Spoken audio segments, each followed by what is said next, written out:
Allow the rough wool and the ancient Greek sunlight to fully dissolve into the deep, quiet darkness now, and feel your consciousness gently settle into a world defined not by democratic chaos or philosophical debate, but by absolute hierarchical order and chilling discipline, a reality where every single aspect of your existence, from the clothes you wear to the food you eat and the way you are permitted to stand, is irrevocably determined by the rigid caste system of feudal Japan. You find yourself suddenly submerged in the period of the Tokugawa shogunate, a time of enforced peace built upon an incredibly detailed and inflexible social structure known as the Shienkeish, which meticulously divided all citizens into four descending classes: samurai, farmer, artisan, and merchant, a structure that is less about economic power and more about moral and social authority, denying you the very concept of meritocracy or upward mobility you depend upon. Imagine the profound, immediate shock of having your entire life path predetermined at birth, realizing with sudden, cold clarity that you possess absolutely no legal right to change your profession, marry outside your designated class, or aspire to any role beyond the one you inherited. A static social cage that would entirely suffocate your modern belief in self-determination and the pursuit of individual ambition. If you were not born into the noble, ruling samurai class, you would be acutely aware that you are a person of minimal intrinsic social value, existing solely to serve the economic and defensive needs of the shogun and the daimyo. Your labor consumed entirely by the demands of a system that views your personal comfort and intellectual fulfillment as utterly irrelevant distractions from your assigned duty. The most terrifying and pervasive reality of this world is the absolute, unquestioned authority and immediate physical danger represented by the samurai, the warrior elite who are not just military professionals, but the ruling administrative class, legally entitled to carry two swords, the long katana and the short wakizashi, every single hour of their lives, a visible, continuous symbol of their power over life and death. You would live every moment under the paralyzing threat of Kirisud Gomen, a terrifying, formalized right granted exclusively to the samurai, which allowed them to strike down and kill any lower class person, a farmer, artisan, or merchant who committed a perceived slight, offense, or lack of proper respect against them. A shocking license for violence that turns every casual encounter into a high-stakes gamble for your survival. Imagine walking through the city streets, your eyes constantly scanning the environment for the telltale presence of the two-sworded man, forcing you to maintain a state of unwavering vigilance and obsequious deference, knowing that a clumsy step that splashes mud onto a samurai's cloak, a moment of eye contact held too long, or failure to immediately kneel or bow could instantly be judged as a capital offense. This constant, arbitrary threat of violence creates a deep, pervasive psychological terror that would rapidly wear down your modern sense of personal dignity and safety, forcing you to internalize a profound subservience, realizing that your life is not your own, but is forfeit at the slightest provocation of the warrior elite, whose honor is always considered infinitely more valuable than your existence. The rules governing this interaction are not written down for your protection, but are unspoken, deeply cultural norms that you must instantly comprehend and adhere to, meaning that a mistake made out of ignorance, a failure to use the correct honorific language, or the wrong angle of a bow is punished with the same swift finality as intentional rebellion, leaving you in a state of continuous, fearful guesswork. Even the most basic aspects of your attire would be legally controlled, for the lower classes are forbidden from wearing certain colors or materials that might mimic the richness of the samurai's silk or the cut of his garment, reinforcing the visual hierarchy and ensuring that any attempt to escape your social station through mere appearance is immediately noticeable and punishable. This iron law of class means that the economic success of a merchant, no matter how great his wealth, remains subservient to the social status of even the lowest-ranking samurai, ensuring that wealth can never buy freedom or safety. A terrifying inversion of your modern capitalist assumptions where money is the ultimate guarantor of power and security. Allow the terrifying rigidity of the four-class system and the constant, chilling presence of the samurai's sword to completely dissolve now. Let the paralyzing fear of Kirisud Gomen vanish entirely, and feel the tremendous, quiet relief of social mobility and personal equality, acknowledging the profound blessing of a world where your worth is defined by your actions, not by your birth, and where no single class holds a legal monopoly on lethal force. Allow the terrifying rigidity of the four-class system and the constant, chilling presence of the samurai sword to completely dissolve into the deep, quiet stillness, and bring your focus instead to the profound, overwhelming sense of global isolation imposed by the shogunate's absolute decree of Siko, or closed country, a policy that would effectively seal the Japanese archipelago off from all external knowledge and influence for over 2 centuries, creating a world utterly divorced from the progress and chaos of the West. You would be forced to confront the chilling, undeniable reality that you are living within a nation that has deliberately chosen to cut itself off from the vast, turbulent currents of the outside world, eliminating the free flow of information, people, and technology that defines your modern sense of global connectedness, leading to an enforced cultural and intellectual stagnation that your mind,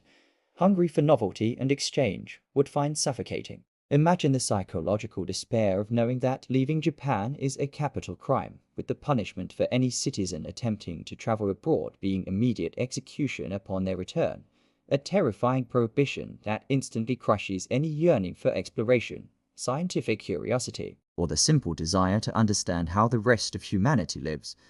trapping you geographically and intellectually within the boundaries of the 4 main islands. This self-imposed isolation extends outward, meaning that the construction of any large ocean-going ship is also strictly forbidden, ensuring that even if you possess the courage to defy the shogunate's decree,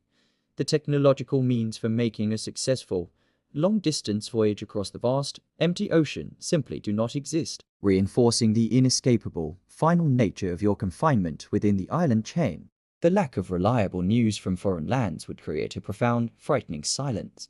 for the only authorized point of contact with the external world is the tiny, artificial island of Dejima in Nagasaki Harbor, where a single, small contingent of highly monitored Dutch traders is permitted to reside, a tightly controlled bottleneck through which all permissible foreign knowledge, technology, and cultural items must pass. You would live your entire life knowing almost nothing reliable about the immense political revolutions, the massive scientific advancements, or the major cultural shifts occurring in Europe, America, or even neighboring China and Korea,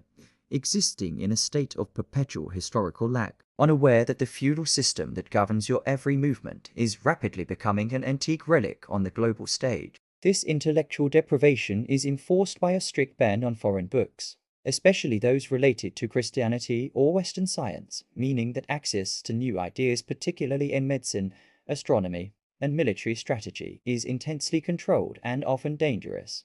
forcing the few scholars, the Rongakusha or Dutch learning scholars, who manage to obtain forbidden texts to conduct their studies in secret and at great personal risk. The psychological consequence of this perpetual succor is a deep, internalized fear of the unknown,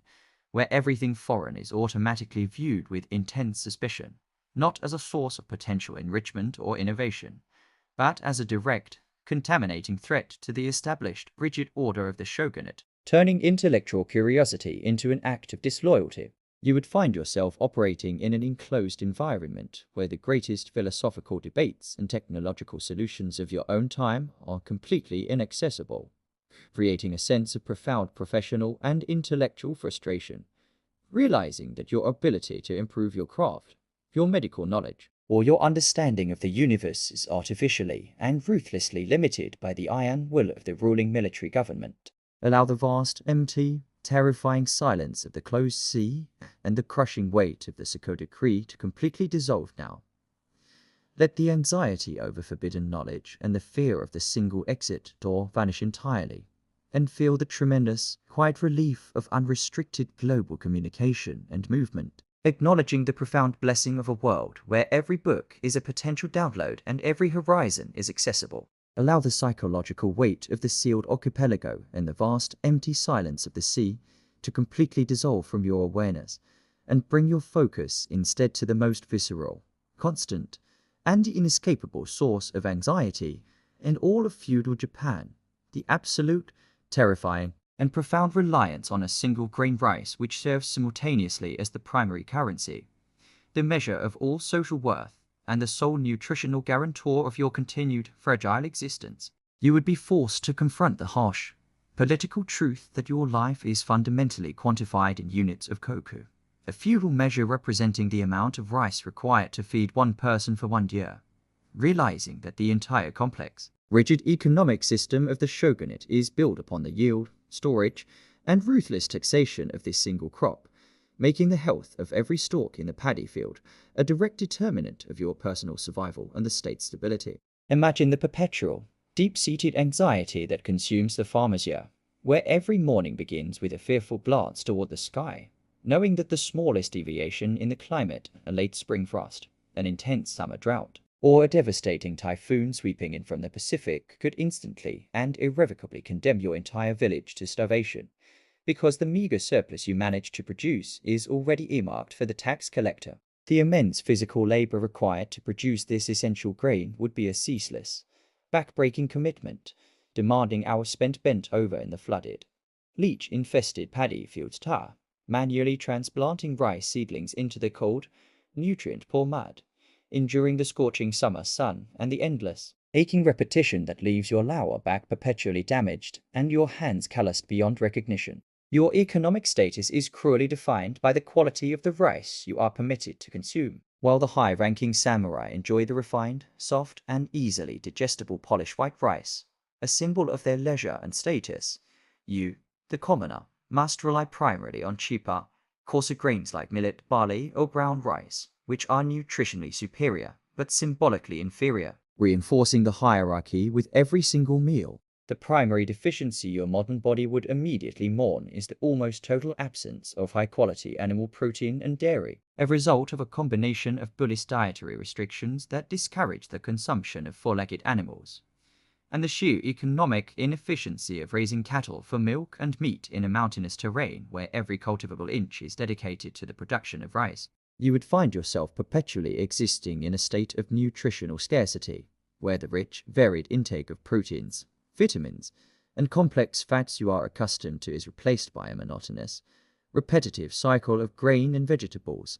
leading to a constant, low-level physical craving for the density and satiety that only concentrated animal products can provide. Your daily protein intake would be laboriously eked out from the subtle flavors of fermented soybeans in the form of miso paste and shoyu soy sauce and the occasional, small portion of sea vegetables, dried fish, or shellfish, which, while vital, cannot provide the robust energy and tissue repair needed to sustain the continuous,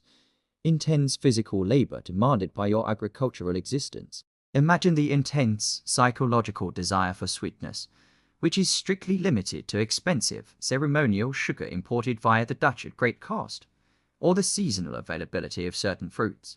meaning that the addictive, constant availability of refined sugars that regulate your modern moods is utterly absent, leaving your body in a perpetual state of energetic and gustatory deprivation. The very structure of the meal itself is defined by this scarcity. You would rarely, if ever, encounter the concept of large, concentrated, shared portions of food, but rather a collection of small, carefully portioned dishes, a cup of weak tea, a small bowl of rice, a tiny portion of pickled vegetable tsukemono, forcing you to eat with an ingrained sense of economic restraint and measured rationing that would feel like an ongoing famine to your modern appetite. This monotonous diet would, paradoxically, lead to distinct forms of disease, particularly the potentially fatal beriberi caused by a thiamine deficiency, which, ironically, afflicted the wealthy samurai who consumed excessive amounts of polished white rice, which had the husk containing the thiamine milled away, a chilling biological testament to the fact that even high status could not protect one from the lack of basic nutritional science. Your life would be a constant, grinding calculation. How much rice to eat now to survive the day's labor? How much to save to meet the crushing tax demands? And how much to reserve for the lean, cold months of winter? Ensuring that the thought of food scarcity and famine is not a distant, abstract concept, but a continuous, heavy burden that weighs upon your consciousness with every dawn. You would be forced to confront the harsh architectural truth that the traditional Japanese dwelling with its elegant, sliding shoji screens made of delicate paper and light wood is structurally incapable of providing a barrier against the external environment, meaning that the interior of your house is essentially an uninsulated, drafty shelter that offers only a meager visual separation from the biting cold of winter or the suffocating heat of summer. Imagine the intense, bone-aching cold of a Japanese winter night, where the humidity is high. The freezing air penetrates every millimeter of the paper walls, and the interior temperature of your home drops only a few degrees below the exterior, forcing you to sleep huddled under layers of thick, heavy quilts or futon, with the condensation forming on the paper screens just inches from your face. Your only available source of heat would be the localized, highly inefficient warmth provided by the aurori, the sunken hearth in the center of the main room, or the kotesu, a low table placed over a small charcoal brazier and covered by a blanket. Realizing that these meager heat sources only warm a tiny pocket of air, leaving the rest of the vast, open room and your extremities perpetually chilled. This reliance on charcoal and wood fires for heat introduces a constant, subtle danger, for the combustion creates dangerous carbon monoxide and smoke, often forcing you to choose between the searing pain of the cold and the persistent, irritating burning in your lungs and eyes caused by the necessary indoor pollution, ensuring that your respiratory health is always compromised during the colder months. The physical strain of the cold is compounded by the profound, chronic dampness that permeates the wood and earth construction of the home,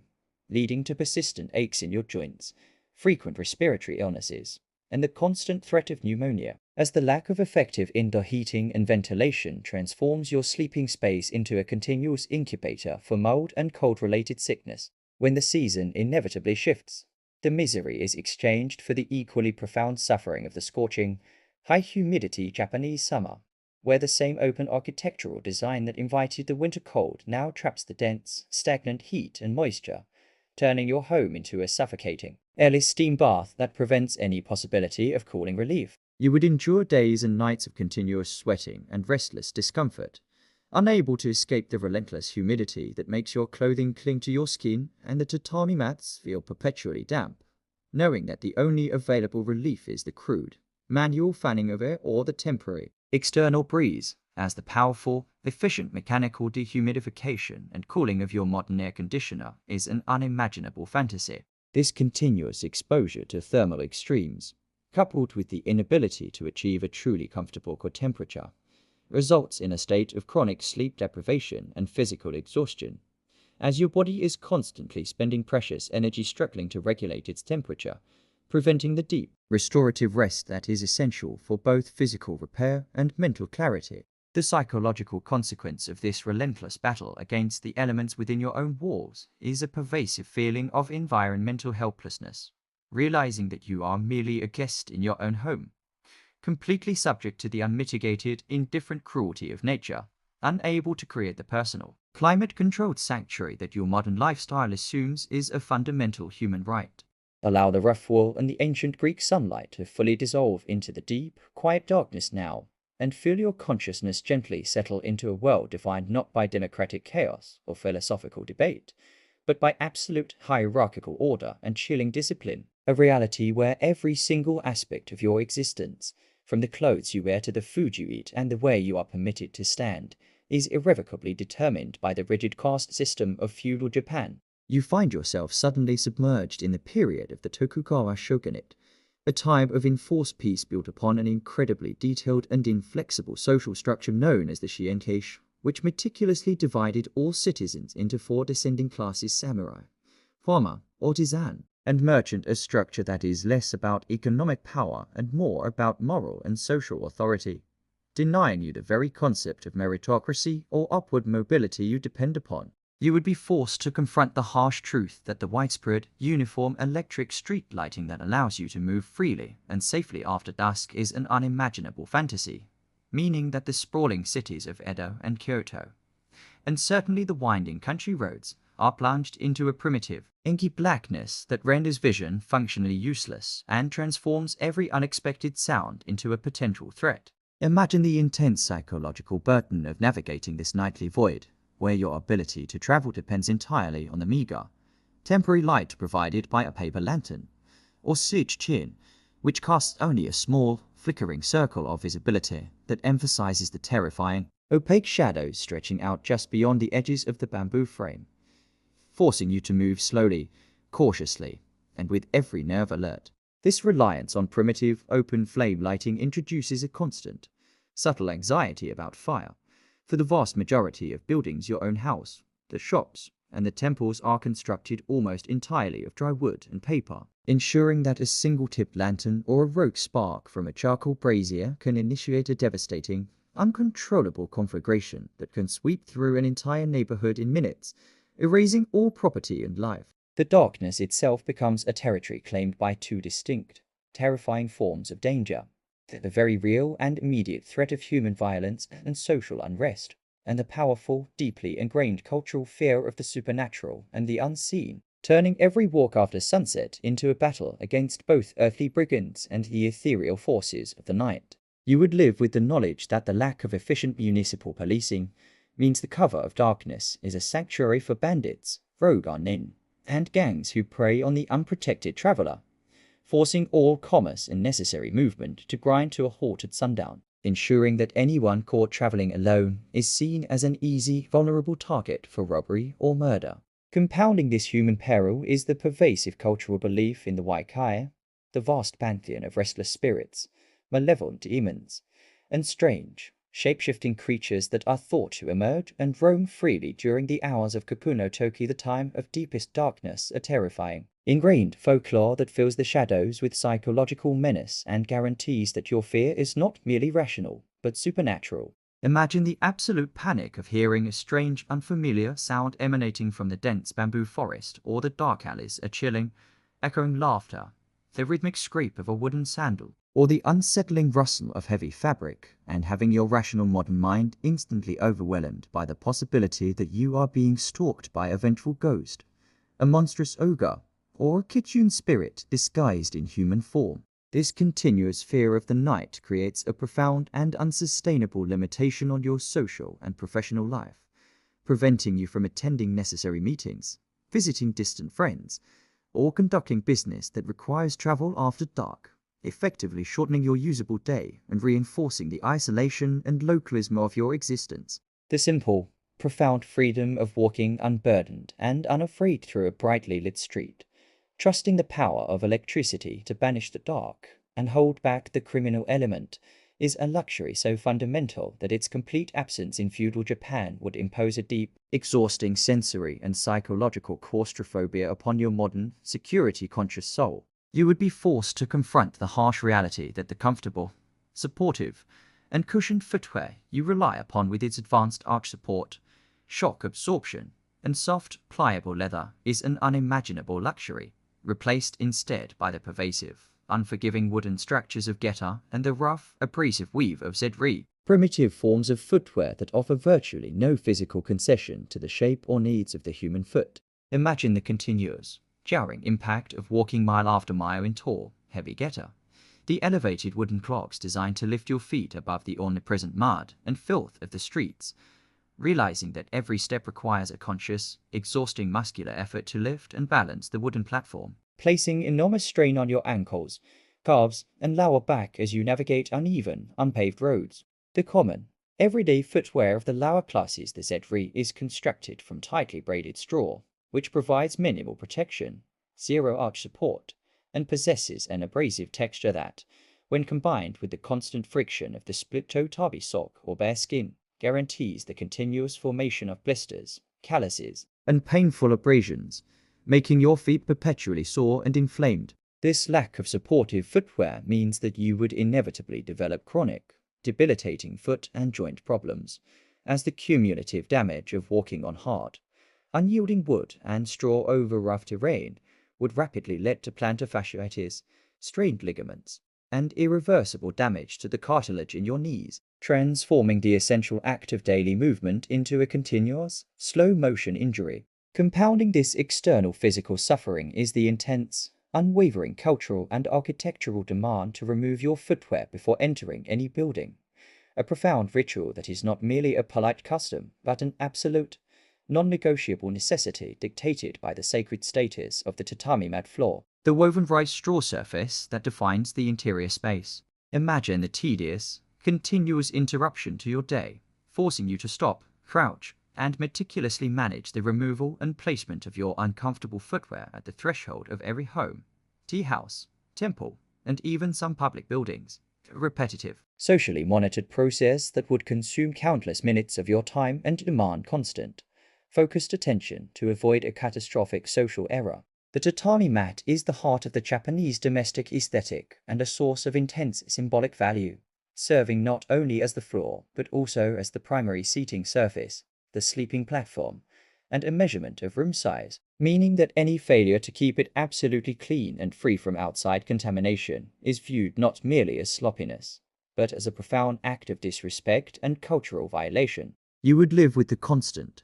paralyzing fear of a social blunder stepping onto the tatami while still wearing your Z-Ri, or forgetting to turn your shoes neatly to face the door knowing that such a mistake immediately marks you as an ignorant outsider, earning you the instant silent contempt of your host and permanently damaging your reputation in this highly sensitive, honor-driven society. This intense, ingrained ritual creates a continuous, subconscious stress as you move between the rough, filthy exterior world and the pristine, clean interior world, forcing a mental switch that demands meticulous spatial awareness and a vigilance over your feet that your modern mind, which effortlessly transitions between carpet and pavement, would find entirely unsustainable. The simple, profound relief of being able to enter and navigate a building without pausing to perform a complex, monitored social ritual involving your feet, and the comfort of wearing supportive, pain-alleviating shoes, is a luxury so deeply integrated into your modern life that its complete absence in feudal Japan would inflict both chronic physical pain and relentless social anxiety. You would be forced to confront the harsh reality that the very concept of on-demand, personalized musical entertainment, where you can instantly select from millions of recorded compositions spanning all genres and instruments, is an unimaginable fantasy,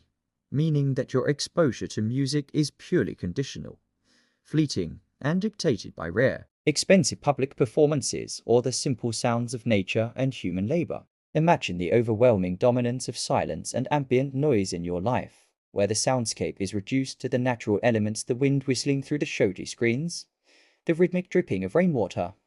the distant clang of a blacksmith's hammer, and the distinct, unnerving silence of a city without motor traffic or electronic chatter, pervasive lack of structured sound that would leave your mind feeling starved for complex auditory input. The music you do encounter is largely limited to the highly formalized, often slow and repetitive styles of the elite classes, such as gogoku, the ancient court music characterized by long, sustained drones and intricate, measured percussion, or the sompa, narrative musical accompaniment of the no theta, forms of art that are valued for their ritualistic discipline and profound stillness, rather than their infectious rhythm or emotional accessibility. If you are a member of the lower classes, your access to any form of musical performance is infrequent, expensive, and primarily centered around folk songs, many related to agricultural labor, or the simple,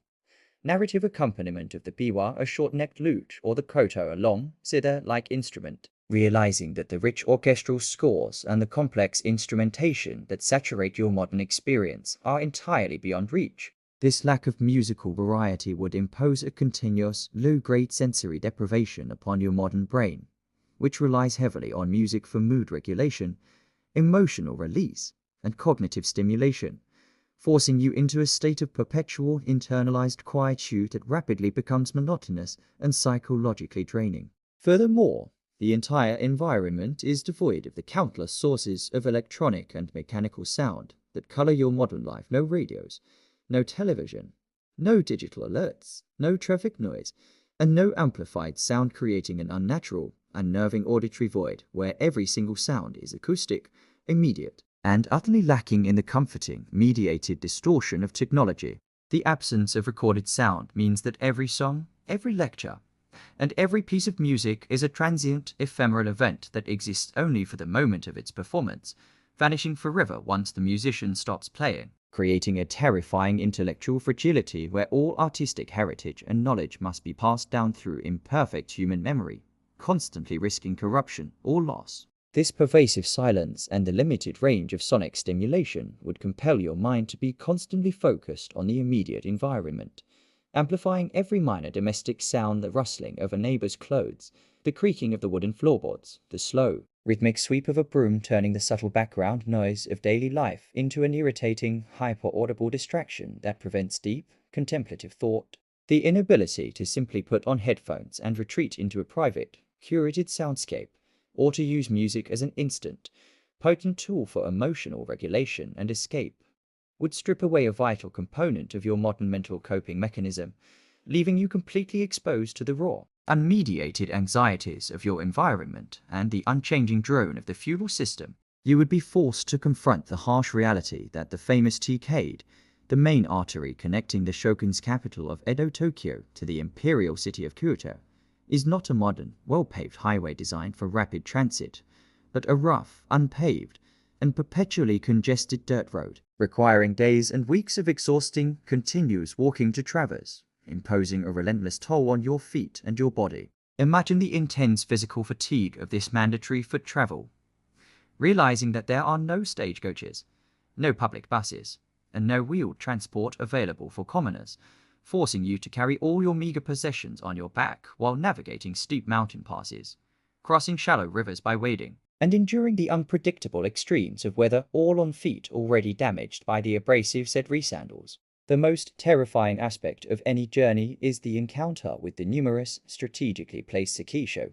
or barrier checkpoints, manned by watchful, armed samurai guards who exercise absolute, unquestioned authority over all who pass. Realizing that these administrative choke points are specifically designed not to facilitate movement, but to control and restrict it for the sake of the shogun's security, you would experience the profound anxiety of being stopped at one of these gates, where you are required to produce official travel permits to guard detailing your identity, your purpose, and your destination, knowing that any perceived irregularity,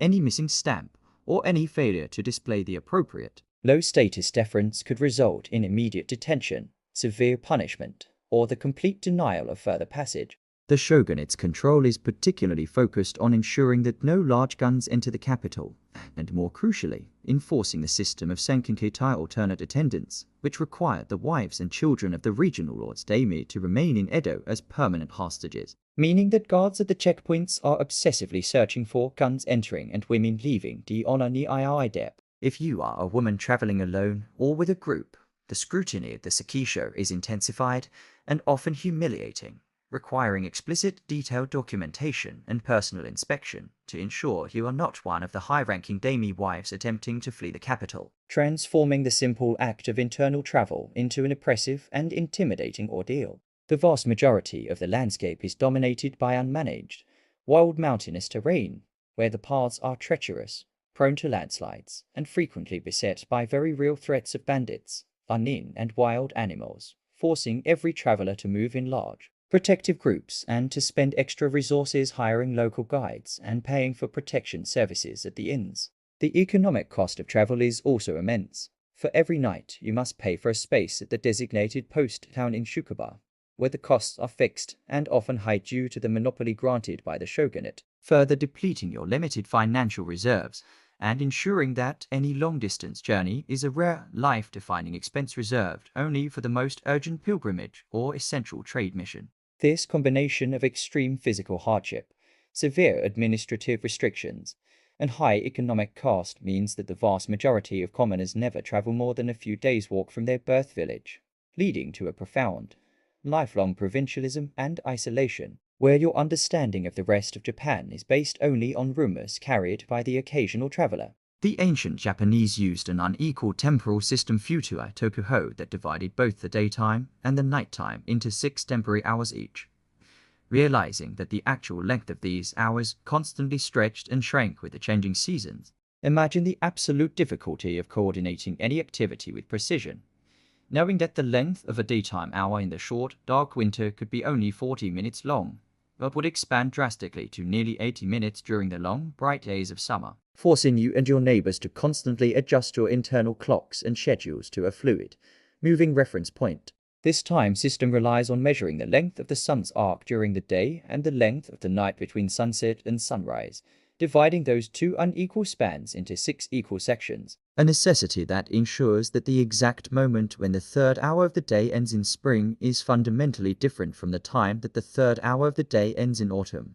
making fixed scheduling a logistical nightmare. The physical devices used to measure this elastic time are equally imprecise and unreliable. Your society does not possess the springs, gears, and finely tuned metals required for accurate mechanical clocks, relying instead on the slow, visible drainage of water from the Akoku water clock, or the movement of a shadow cast by a sundial. Instruments that are easily affected by temperature changes, dust, evaporation, and the simple presence or absence of sunlight. You would live in a constant, low-level state of temporal uncertainty, where a merchant arriving late to an appointment can easily blame the sudden change in the cloud cover or the slight deviation in the water flow of the public clock, leaving every business transaction, every ritual, and every agricultural task open to misinterpretation and argument based on the ambiguity of the moment. The official, centralized time that dictates the schedule for the daime and the samurai is marked by the immense, deep tolling of the temple bell's jish at fixed intervals. But these bells are often located far from residential areas, and their sound is easily muffled by the crowded city streets or the vastness of the countryside, forcing the common person to rely on rough, highly subjective personal estimates of the sun's position. This pervasive lack of chronological control and the inability to reliably predict or measure the exact passage of small increments of time would be a source of profound, hidden stress for your modern, scheduling-driven mind, which operates on the assumption that every minute is a fixed, non-negotiable unit of economic and personal value. The simple, everyday task of cooking a meal, completing a specific craft, or performing a necessary medical procedure that requires precise timing becomes a terrifying, high-stakes gamble, as you are unable to use a clock or a timer to ensure consistency, forcing you to rely solely on unreliable sensory cues: the smell of the rice, the sound of the boiling water, or the length of a chanted prayer for temporal control. The psychological consequence is a continuous feeling of temporal displacement, realizing that you cannot trust the public mechanisms of time. You cannot rely on a shared, fixed understanding of the moment, and you must constantly recalibrate your entire schedule based on the unpredictable dictates of the sun and the weather, turning your day into a fluid, frustrating, and inefficient sequence of events. Imagine the overwhelming, concentrated odor that perpetually hangs over the crowded residential quarters and market areas, a heavy, noxious blend of decomposing refuse, stagnant water, animal dung, and the continuous, low-level stench of human effluent, a pervasive atmospheric contamination that your modern, sensitive olfactory senses would find rapidly sickening and impossible to ignore. The core issue lies in the vital and economically driven practice of collecting night soil shimogo, raw human waste, from specialized household privis benjo and selling it to nearby farmers, a form of agricultural recycling that is crucial for fertilizing the limited, overworked arable land and maintaining the high yield of rice necessary to feed the massive urban populations. While this system is a remarkably efficient economic loop that transforms waste into food, it is a catastrophic failure of public health, ensuring that untreated human feces, which harbors countless pathogens, is constantly handled, transported, and stored within the densely populated city environment, creating an ideal, continuous transmission vector for deadly diseases. You would live under the constant, invisible threat of fecal-oral disease transmission, knowing that the hands of the food preparer, the water from the communal well, or the very soil used to grow your vegetables could easily be contaminated with the bacteria, parasites,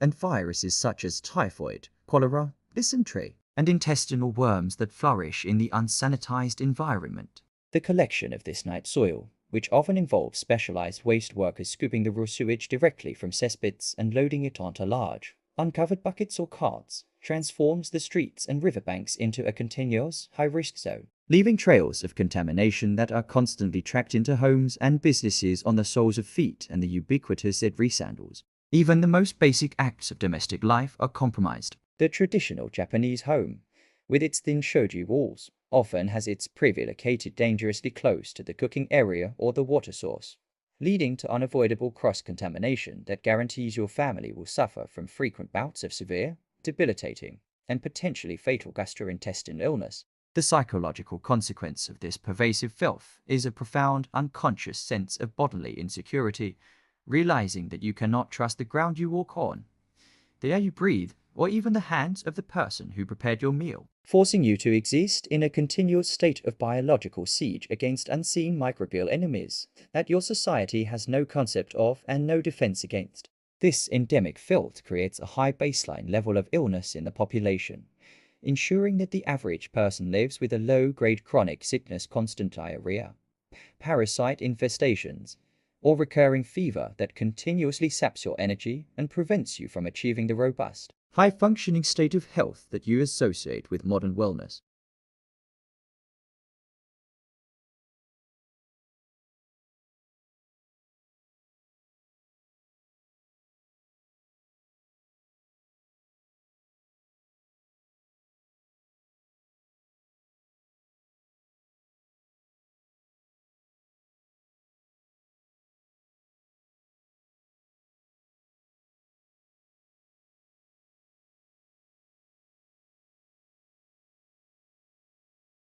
Imagine the profound, suffocating psychological weight of realizing that you possess no legal identity separate from the male head of your household, unable to own property, enter into contracts, choose your own profession, or even control the most fundamental decisions regarding your own body. Your freedom entirely contained within the permission of your father, husband, or eventually your male heir. The terrifying reality of your future would be sealed by the arranged marriage, where your partner is chosen entirely by your family based on economic expediency, political alliance, or social standing, meaning that the modern concept of romantic love, personal compatibility, or mutual consent plays absolutely no role in the single most consequential decision of your life,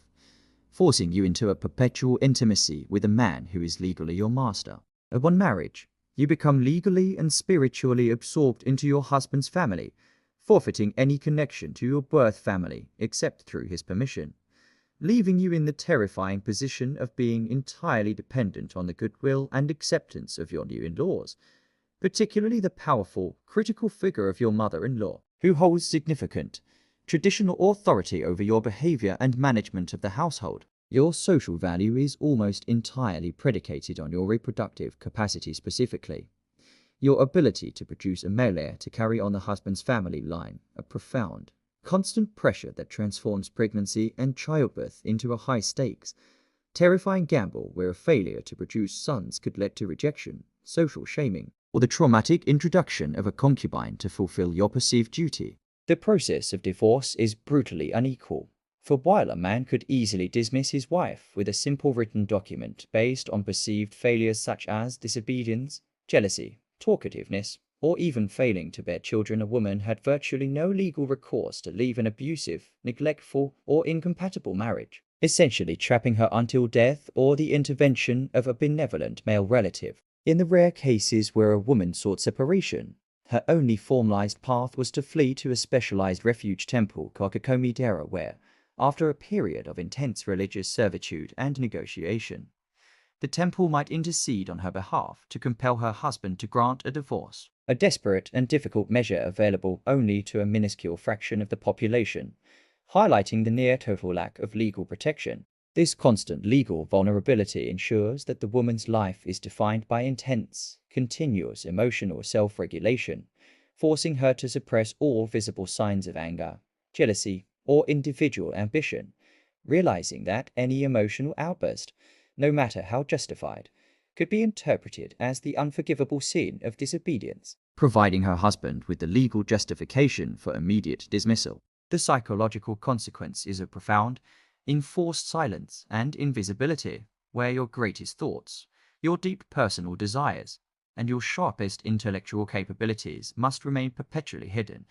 lest they disrupt the delicate social hierarchy and expose you to the severe penalties of transgression, leaving your true self locked away behind an impenetrable facade of compliance and subservience. You would be forced to confront the harsh, life-threatening truth that there is no concept of microbial infection, no understanding that unseen,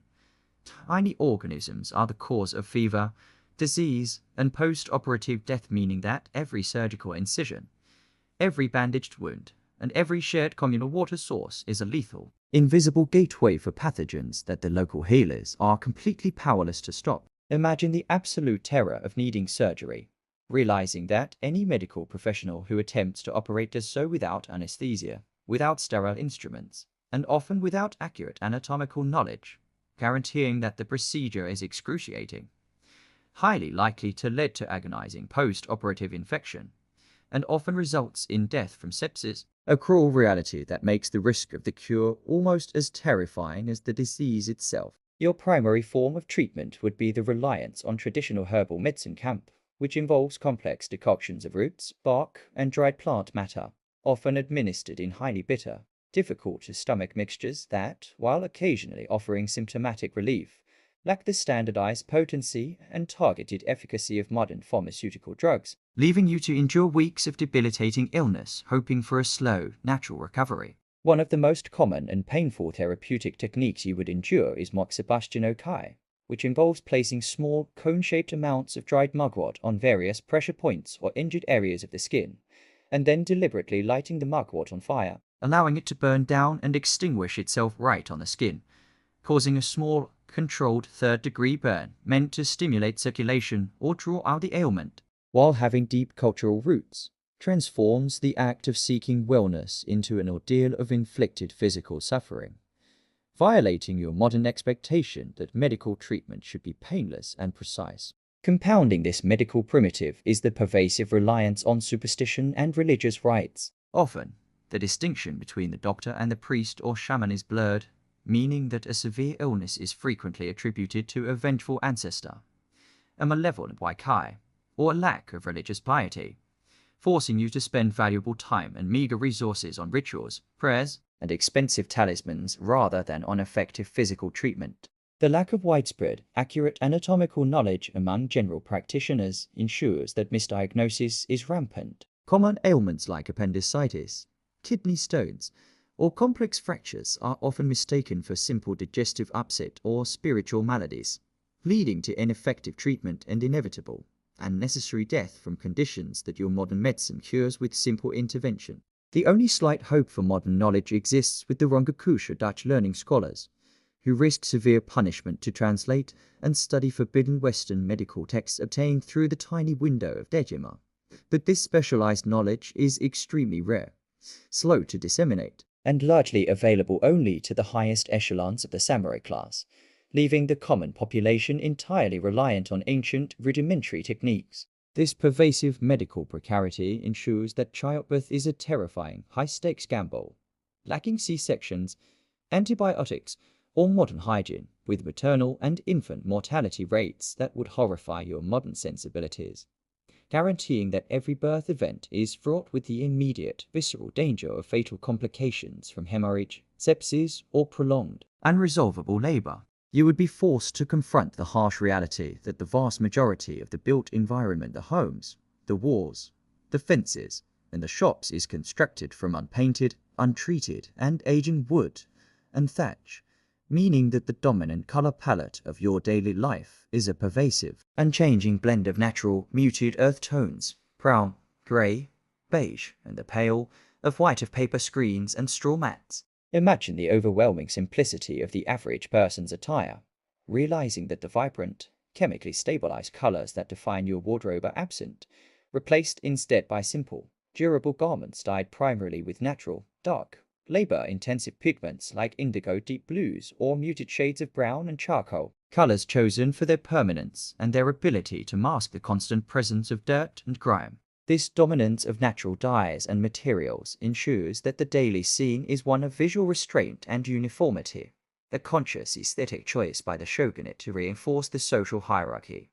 where only the highest-ranking samurai or the elite courtesans are permitted the extravagant expense of clothing dyed with complex, brilliant, and rare organic pigments such as true red from safflower or the costly Tyrian purple. The ready availability of mass-produced art and imagery, the posters, photographs, digital screens, and printed media that constantly offer your mind visual novelty is entirely non-existent, meaning that the visual landscape of the common person is static and repetitive, forcing your brain into a state of low-level perceptual boredom that struggles to find stimulation in the limited, unchanging forms of traditional aesthetics. The few forms of visual art that do exist, such as the glorious ukiyo-e woodblock prints, are not cheap, disposable mass media. They are intricate, expensive artifacts that must be painstakingly carved, individually inked, and hand-printed, ensuring that they are inaccessible to the vast majority of the population and are typically found only in the homes of the wealthy, specialized shops, or the entertainment districts. If you are a commoner, your primary source of visual artistic relief is restricted to the ephemeral beauty of the natural world, the seasonal display of cherry blossoms, the stark geometry of a snow-covered pine, or the perfectly arranged simplicity of an ikebana flower arrangement, forcing your eye to find complexity in the subtle, fleeting details of nature rather than the bold, structured creations of human artistry. The difficulty of disseminating visual information beyond simple hand-drawn maps or basic symbols means that complex designs, architectural plans, or technical diagrams are slow to create, expensive to copy, and highly vulnerable to corruption and loss, hindering the spread of complex technological innovation and contributing to the feeling of a world locked into unchanging traditional forms. This pervasive lack of visual noise and stimulation would impose a continuous, unsettling sense of sensory quietude upon your modern mind, which has been trained by countless hours of television and internet exposure to expect rapid, colorful, and constantly changing imagery, leaving you feeling mentally sluggish and craving the quick, potent dopamine hit of novel visual information. The very concept of a personal photograph, a fixed, perfectly accurate, and emotionally charged visual record of a moment or a loved one, is beyond the realm of possibility, meaning that your entire visual memory of distant friends, historical events, and loved ones must be contained within the fallible, imperfect. Imagine the narrow, purely practical curriculum of these terracotta, realizing that the focus is overwhelmingly on basic functional skills necessary for trade and simple administration, namely calligraphy short, which is essential for reading simple contracts, and the use of the soroban abacus, which is vital for performing the necessary calculations in commerce, entirely neglecting the complex sciences, history, literature, or advanced mathematics you require for a modern liberal education. This limited focus means that even if you achieve literacy, your knowledge remains highly specialized and superficial, lacking the foundational context and critical thinking skills that allow your modern mind to analyze complex philosophical arguments,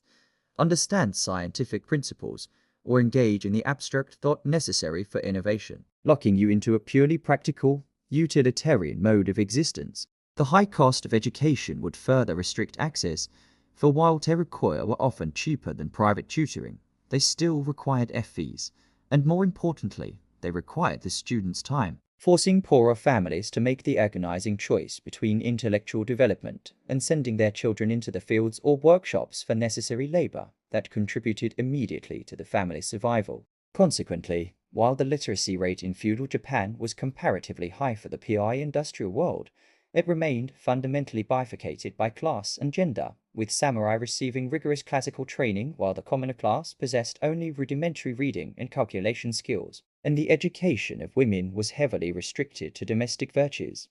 ensuring their continued legal subservience. You would find yourself in a society where intellectual stagnation is the default state, realizing that the knowledge base remains largely static, passed down generationally through rote memorization and apprenticeship, with no official mechanism or state support for systematic research, theoretical debate,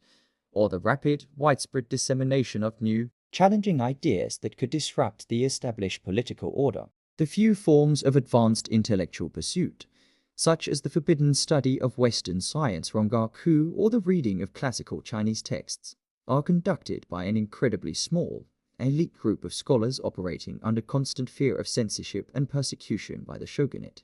which actively views independent, critical thought as a direct threat to the stability and obedience of the regime. This absence of accessible, advanced learning means that social mobility is virtually impossible through merit or intellect. Your future is determined entirely by the status you inherited, as there are no universities or prestigious academies to validate your skills and allow you to leapfrog the rigid class structure based on intellectual prowess alone. The psychological consequence is a profound, enforced reduction in intellectual ambition, forcing you to accept that the world is a fixed, noble, and unchanging entity, denying your modern, curious mind the immense, comforting satisfaction of continuous learning, intellectual exploration, and the powerful hope that education provides a key to unlocking a better, more prosperous future. The intellectual pressure of the terracotta curriculum and the crushing weight of low literacy rates now completely disappear from your consciousness, and your focus shifts instead to the continuous, daily physical discomfort imposed by the primitive, limited nature of ancient textiles and clothing, a sensory reality that would leave your modern body perpetually irritated and craving the soft, varied textures of technologically advanced fabrics. The reality you must accept is that your wardrobe is overwhelmingly composed of thick, durable, yet coarse natural fibers, primarily cotton and hemp, which are the most accessible and practical materials for the common classes. Realizing that the fine, soft linen, the luxurious silk, and the light, breathable synthetic materials that define your comfort are either prohibitively expensive or entirely non-existent. This heavy, unyielding material, while excellent for durability against the rigors of field work and manual labor, is a catastrophic failure for thermal regulation and personal hygiene, often feeling stiflingly hot and damp during the humid summer months, and insufficiently insulating during the drafty, cold Japanese winters. Compounding the suffering imposed by the unheated homes, the fabrication of these clothes is an exhausting process of continuous manual labor, for there are no automated spinning or weaving machines. Every thread must be laboriously prepared, dyed, and woven on simple, hand-powered looms, meaning that the production of even a single garment requires weeks of arduous effort, transforming clothing into a highly valuable, non-disposable asset. Because clothes are so valuable and difficult to produce, the entire concept of disposable fashion or a specialized wardrobe for different occasions is completely alien. You are forced to wear the same few, heavy garments for all activities: working, eating, and even sleeping, ensuring that the fabric is constantly exposed to dirt, sweat, and smoke, leading to continuous physical grime. The process of cleaning your clothing is a brutal, labor-intensive chore performed entirely by hand, relying on primitive soaps derived from plant ash and strong, continuous physical scrubbing and beating in cold stream or well water. A necessity that wears down the fabric, consumes precious time, and never truly achieves the level of deep, sanitary cleanliness provided by modern detergents and washing machines. Furthermore, the clothes you wear completely lack the sophisticated tailoring,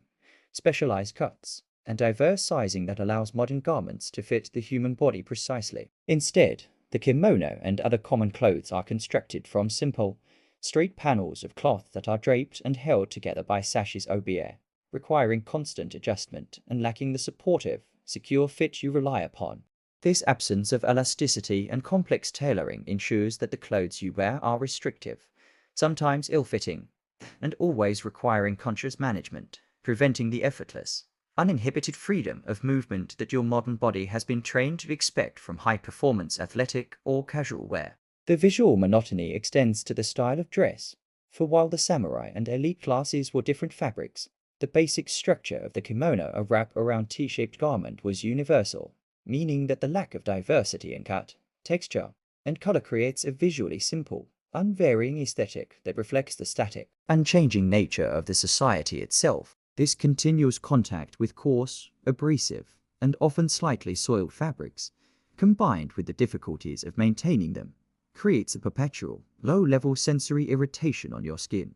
serving as a constant, subtle physical reminder of the technological limitations of your world and preventing the deep, relaxed comfort that smooth, modern fibers provide. The heavy, unyielding weight of the rough cotton and the stiffness of the hand-woven hemp now fully lift from your awareness, and the continuous scratchy friction against your skin completely vanishes, allowing you to feel the immense, quiet relief of soft, chemically processed, and finely woven fibers. Acknowledging the profound blessing of effortless cleaning,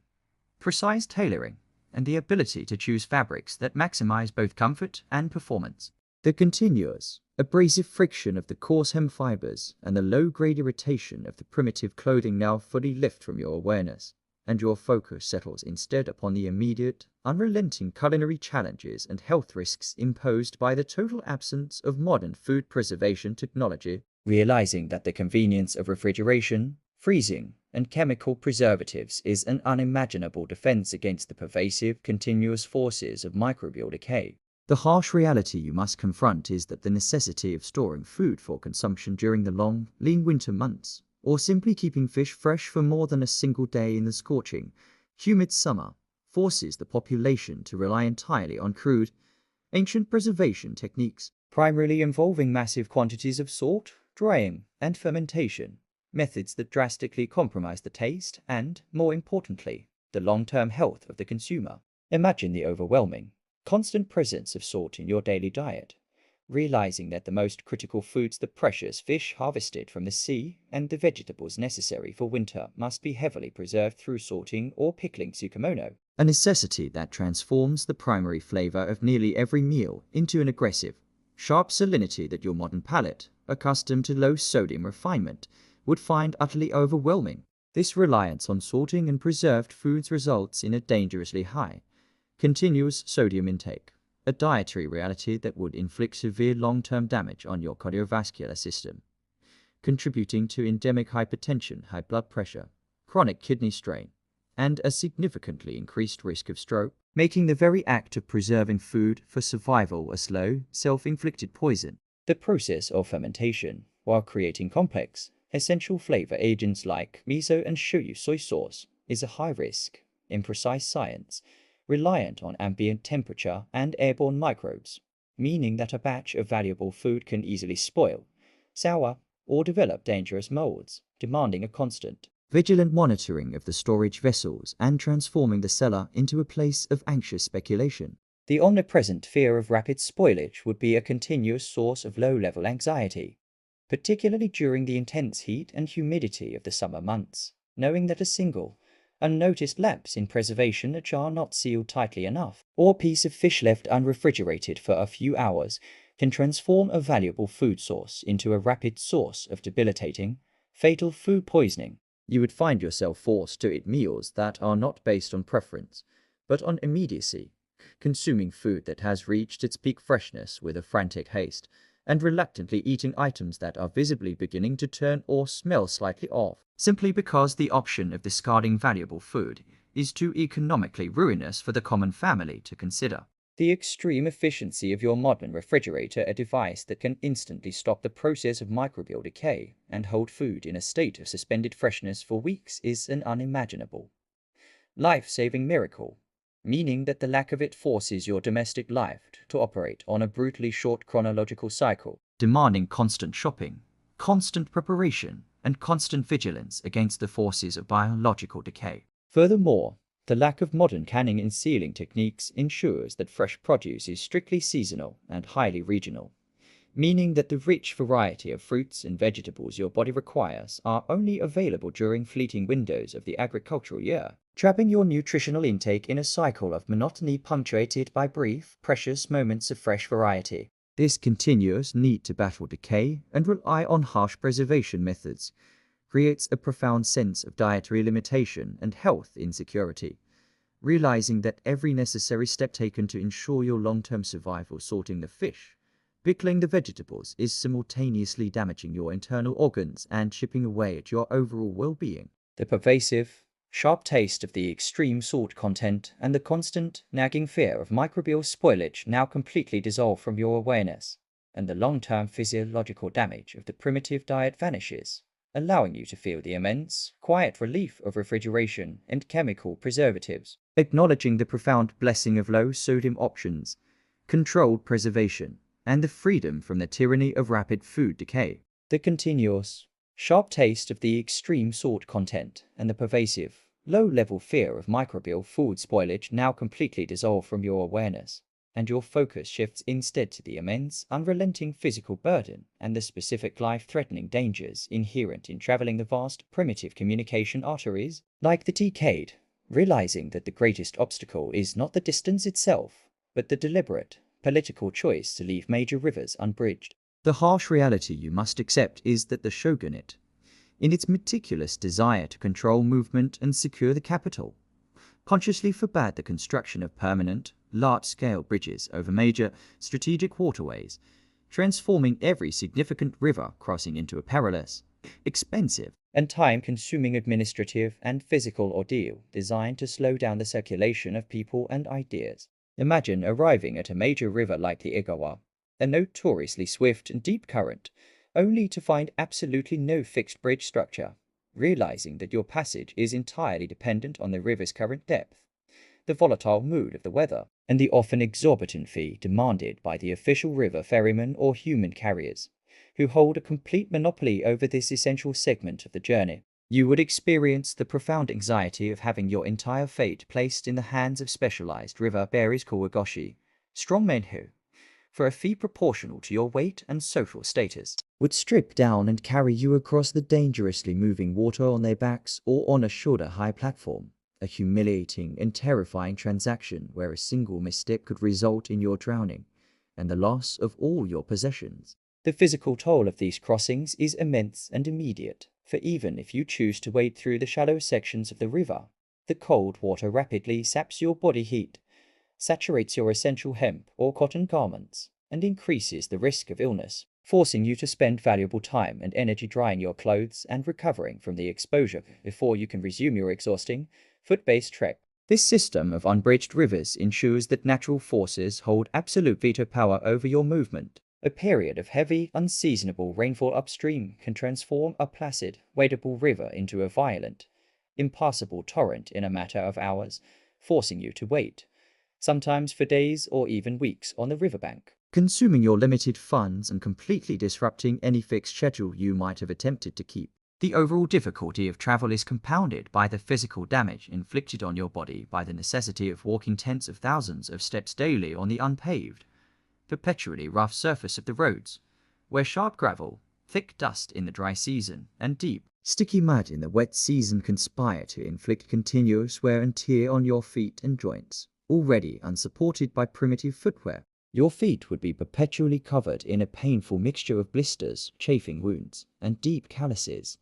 continuously rubbed raw by the abrasive texture of the straw zedri and the split-toe tabi socks, turning every new mile into an act of sustained, conscious physical suffering that exhausts not just your legs, but your capacity for enduring chronic, avoidable pain. The simple, profound relief of being able to step off a train or drive across a wide, modern bridge, secure in the knowledge that natural geography presents no barrier to your schedule, is a luxury so fundamental that its denial in feudal Japan would inflict a deep, grinding psychological fatigue. Realizing that the friction of the physical world actively conspires against the accomplishment of any long-distance goal. This constant, multifaceted physical struggle, the weight of your pack, the strain on your joints, the fear of the river current, and the continuous administration of permits at the checkpoints ensures that the concept of travel is transformed from a convenience into an arduous, high-risk endurance test, reserved only for the most vital and unavoidable necessity, reinforcing the static, localized nature of the entire society. The chilling immersion in the cold river water and the terrifying strain of being carried across a dangerous current now completely dissolve from your awareness, and the continuous, aching pain in your feet from the rough, endless road vanishes entirely,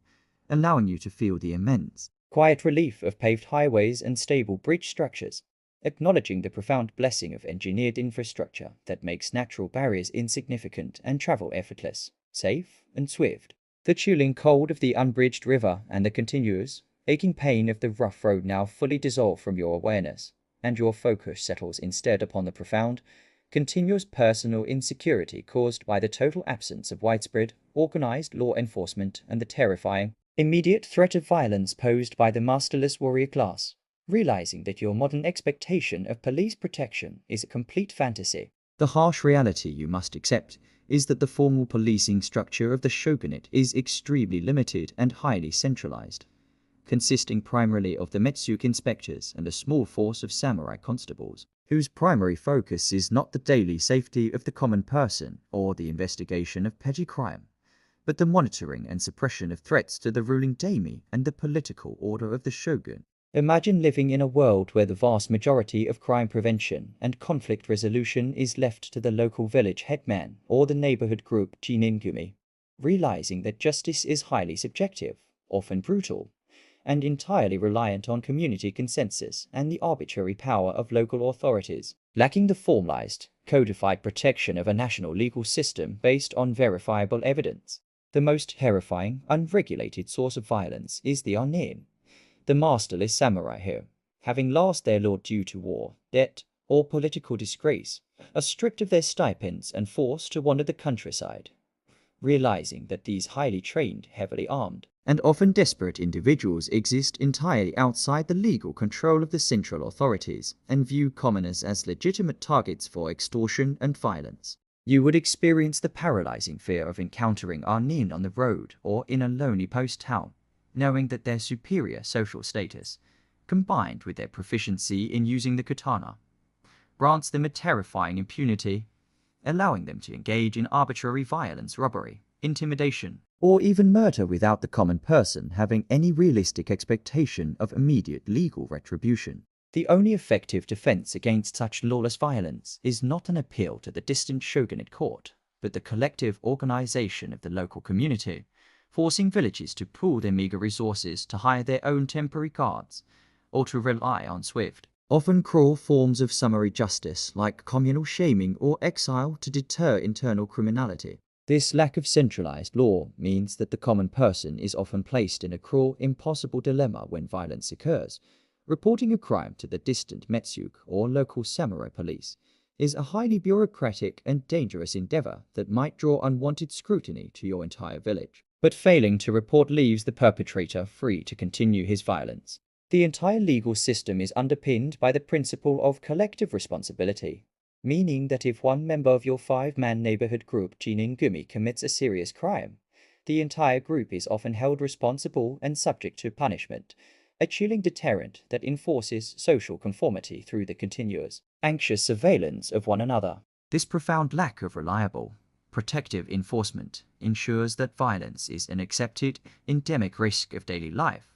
transforming the dark streets, the rural roads, and the isolated homes into spaces where personal strength, local reputation, and the intimidation factor of your community are far more valuable guarantors of safety than any written law from the capital. The psychological consequence of this chaotic justice system is a continuous, low-level vigilance and mistrust. Knowing that the official enforcers of the law are more interested in political compliance than personal safety, and that the greatest threats to your life often carry the legally sanctioned authority of the samurai sword, undermining your fundamental modern belief in personal rights and equal protection under the law. The terrifying presence of the masterless sword and the fear of encountering an unregulated arnin now completely dissolve from your awareness, and the complex, chaotic system of local, arbitrary justice vanishes, allowing you to feel the immense, quiet relief of centralized, professional law enforcement. Acknowledging the profound blessing of a system where uniformed police are trained to protect all citizens equally, and where private individuals do not hold the legal monopoly on lethal force. The constant, low-level anxiety over the lack of centralized justice and the terrifying threat of the masterless arnin now completely dissolve from your awareness, and your focus settles instead upon the profound visual monotony and functional fragility imposed by the strict, practical, and pervasive standardization of architecture. Realizing that the diverse, personalized, and monumental structures that define your modern city are utterly absent, the harsh reality you must accept is that the vast majority of all urban and domestic buildings are constructed almost entirely from two highly flammable materials, wood and paper, a necessary choice dictated by the abundance of timber, the constant risk of earthquakes, and the simple limitations of material technology, leading to an enforced architectural uniformity that your modern eye would quickly find stiflingly repetitive. Imagine walking through the sprawling capital of Edo, Tokyo, where the visual landscape is dominated by low, dark, and highly similar structures, realizing that the use of permanent, non-flammable, and structurally complex materials like steel beams, reinforced concrete, or vast sheets of plate glass is an impossible fantasy, leaving the entire city physically vulnerable to the simplest catastrophic event. The primary reason for this visual and structural monotony is the continuous, omnipresent threat of fire hazard so intense that the city of Edo was often described as being built of tinder and paper, experiencing devastating, periodic conflagrations that could wipe out entire districts in a single day, forcing the shogunate to impose strict building codes that prioritized rapid rebuilding over structural complexity or aesthetic diversity. These building codes enforce a design that is functionally temporary, encouraging simple, low-slung, modular wooden frames roofed with heavy clay tiles or thatch, a necessity that creates a cityscape lacking the bold heights, varied facades, and personalized architectural expression that defines your modern urban experience. You would endure a perpetual sense of physical instability, realizing that your own home, designed with light,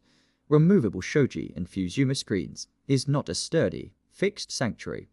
but a fragile, easily breached enclosure, unable to withstand serious wind, sustained moisture, or the smallest intentional violence, fundamentally undermining your modern expectation of structural permanence and security. The limited palette of materials also ensures that functional differentiation is blurred. The same basic post and lintel wooden frame, the same paper screens, and the same tiled roof are used for a farmer's home, a merchant's shop, and a low-ranking samurai's residence, meaning that the visual distinction between buildings is subtle and relies on decorative details, not fundamental structural innovation. This pervasive lack of architectural variety and scale would impose a continuous, low-grade sensory boredom upon your modern visual cortex,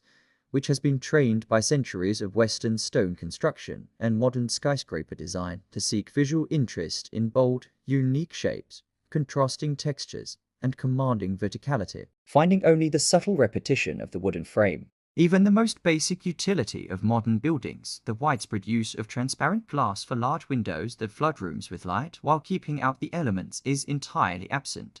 replaced by opaque paper screens that, while beautiful, keep the interior dimly lit, forcing your domestic life to exist in a state of continuous, gentle shadow, irrespective of the brightness of the external sun. The psychological consequence of this uniform, fragile built environment is a deep, internalized sense of provisionality, realizing that the city you live in is constantly on the verge of being consumed by fire or shaken apart by an earthquake, and that the greatest achievements of architecture are those that can be rebuilt most swiftly, not those that last the longest, denying you the comforting presence of historical, monumental permanence. The visual monotony of the dark wood and the fragility of the paper walls now completely dissolve from your awareness, and the continuous, low-grade fear of a devastating, uncontrollable fire vanishes entirely, allowing you to feel the immense, quiet relief of steel, glass, and concrete, acknowledging the profound blessing of non-flammable materials, structural stability, and the freedom to construct personalized, enduring, and visually diverse monuments. The profound functional fragility of the wooden, uniform architecture and the continuous, low-grade fear of a devastating citywide fire now completely dissolve from your awareness, and your focus shifts instead to the immense, defining intellectual stagnation and the crushing restriction of information imposed by the primitive, slow, and expensive methods of book production, realizing that the instantaneous, cheap, and voluminous access to the written word you rely upon is utterly impossible. The harsh reality you must accept is that the mass-produced, standardized, and easily copied texts you know are dependent upon movable type printing, a technology that was, for complex cultural and linguistic reasons, largely abandoned in feudal Japan in favor of the woodblock printing method mokohan, a laborious and intensely slow process that severely limited the output and drove up the cost of every single published work. Imagine the immense, painstaking labor required to create even a single page of text. Realizing that an entire wooden block must be meticulously carved by a highly skilled artisanal process that involves carving the written characters and illustrations in reverse onto the face of the wood, and any single mistake necessitates discarding and restarting the entire block, making the creation of a full book a long, costly, and resource-intensive endeavor. This reliance on woodblock technology ensures that books are rare, expensive commodities, forcing the common person to rely on the sporadic, limited reading materials found in temple schools through the rare, temporary lending library, denying you the simple, fundamental ability to purchase and retain a personal collection of texts for study, enjoyment, and self-directed intellectual development. The very concept of a public newspaper, a mass-market magazine, or a readily available scientific journal is utterly unimaginable, meaning that the dissemination of current events, technical instructions, or critical intellectual discourse is entirely reliant on slow, oral transmission, and the expensive, limited circulation of hand-copied or woodblock-printed manuscripts, ensuring that new ideas take decades to permeate society. Furthermore, the entire publishing industry operates under the constant, chilling threat of shogunate censorship, realizing that the Metsuk and official censors maintain absolute control over the printing and content of any published work, ensuring that any text that challenges the rigid social hierarchy, criticizes the government, or delves too deeply into forbidden Western science is immediately suppressed and destroyed. You would live in a perpetual state of intellectual paranoia concerning the written word, knowing that the act of simply possessing a foreign text, a book advocating a democratic concept, or even a novel deemed morally licentious could lead to intense investigation, seizure of property, and severe punishment for both the owner and the publisher, effectively transforming reading into a high-risk activity. This deliberate suppression and the technological barriers ensure that knowledge remains an elite commodity, largely concentrated in the hands of the samurai scholars, priests, and the few wealthy merchants, while the common population is intentionally kept in a state of intellectual simplicity, relying on folklore and officially approved narratives to maintain their compliance and loyalty to the feudal order. The slow, painstaking nature of the printing process also guarantees that technical and scientific innovation is severely hampered, as the ability to share complex diagrams, standardized equations, and precise instructions necessary for engineering or advanced medical procedure is choked by the difficulty and expense of reproduction, ensuring that progress remains slow, localized, and easily lost. The psychological consequence of this information scarcity is a deep, enforced intellectual isolation,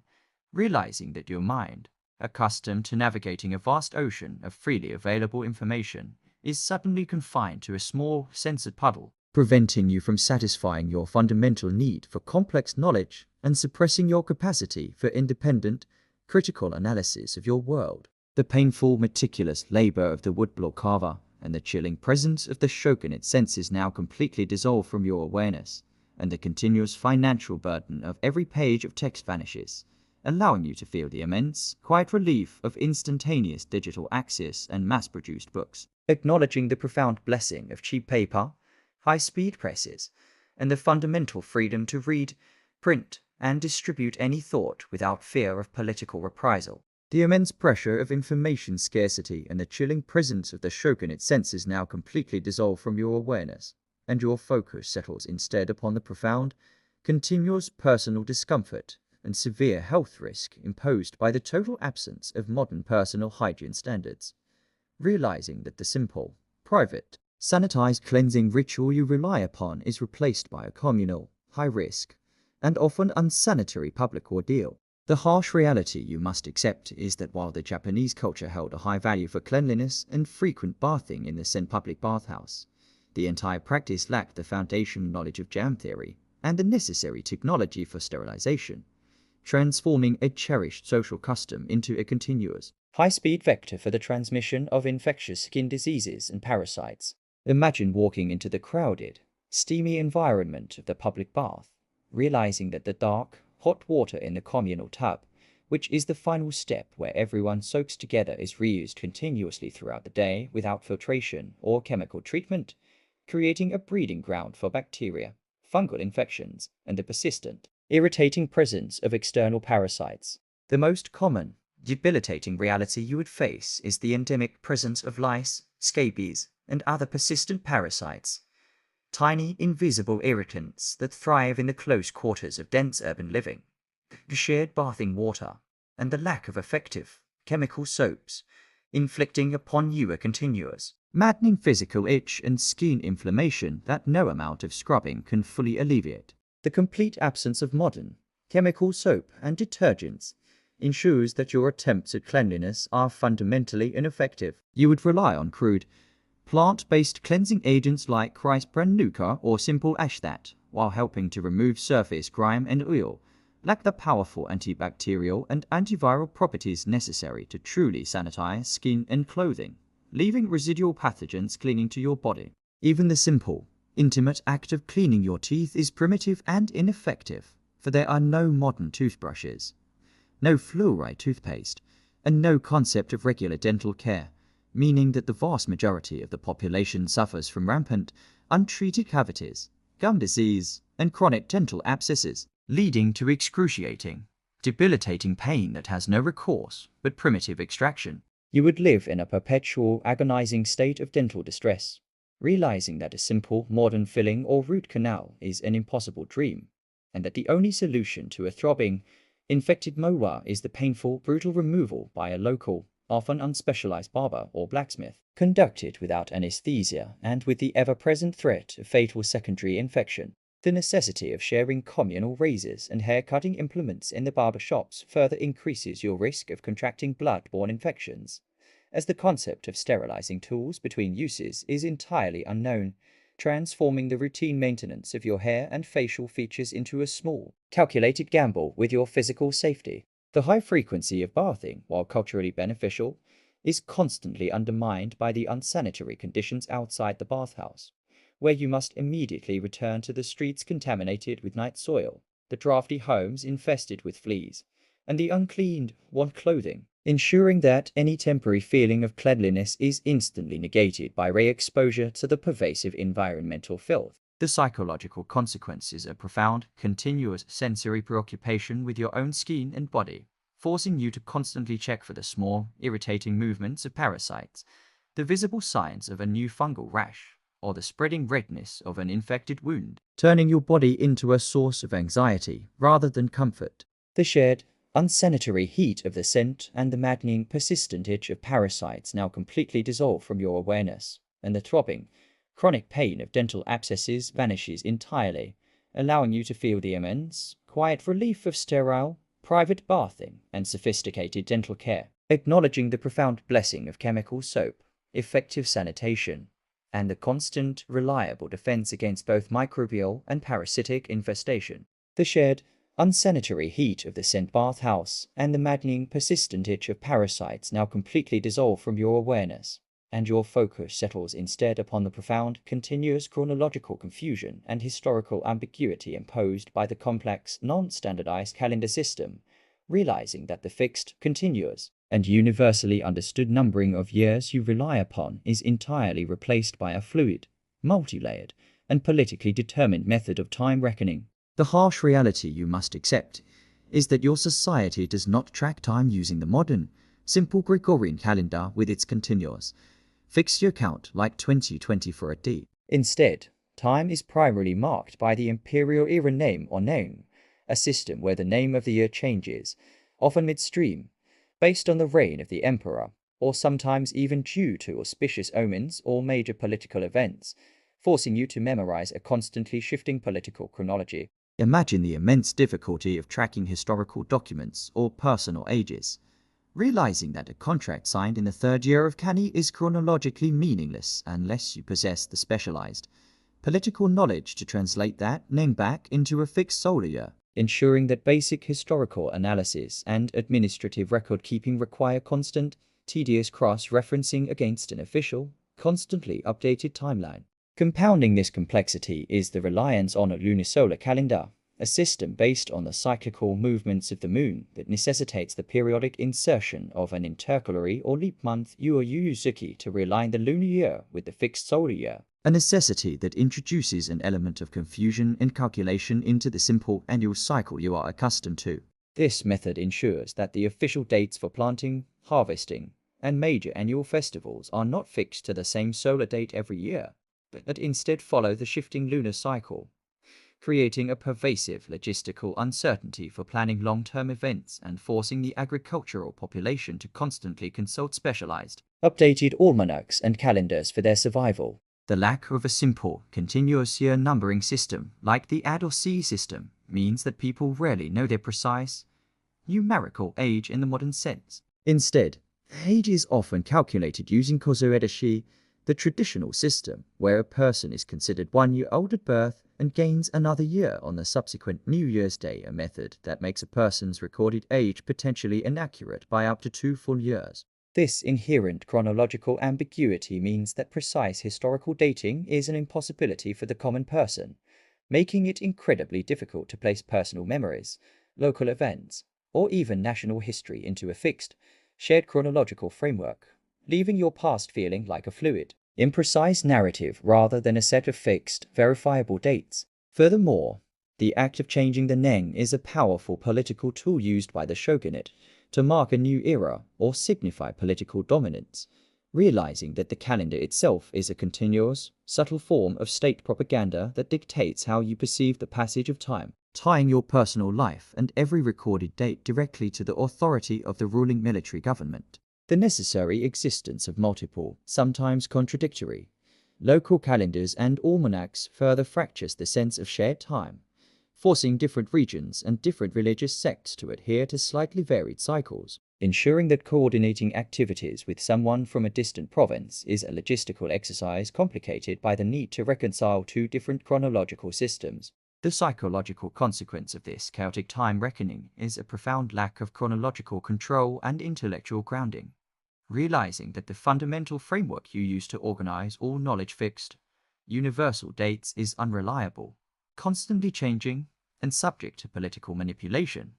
preventing the comforting, certain organization of history you require. The confusing stretching and shrinking of the lunisolar months and the political ambiguity of the era names now completely dissolve from your awareness,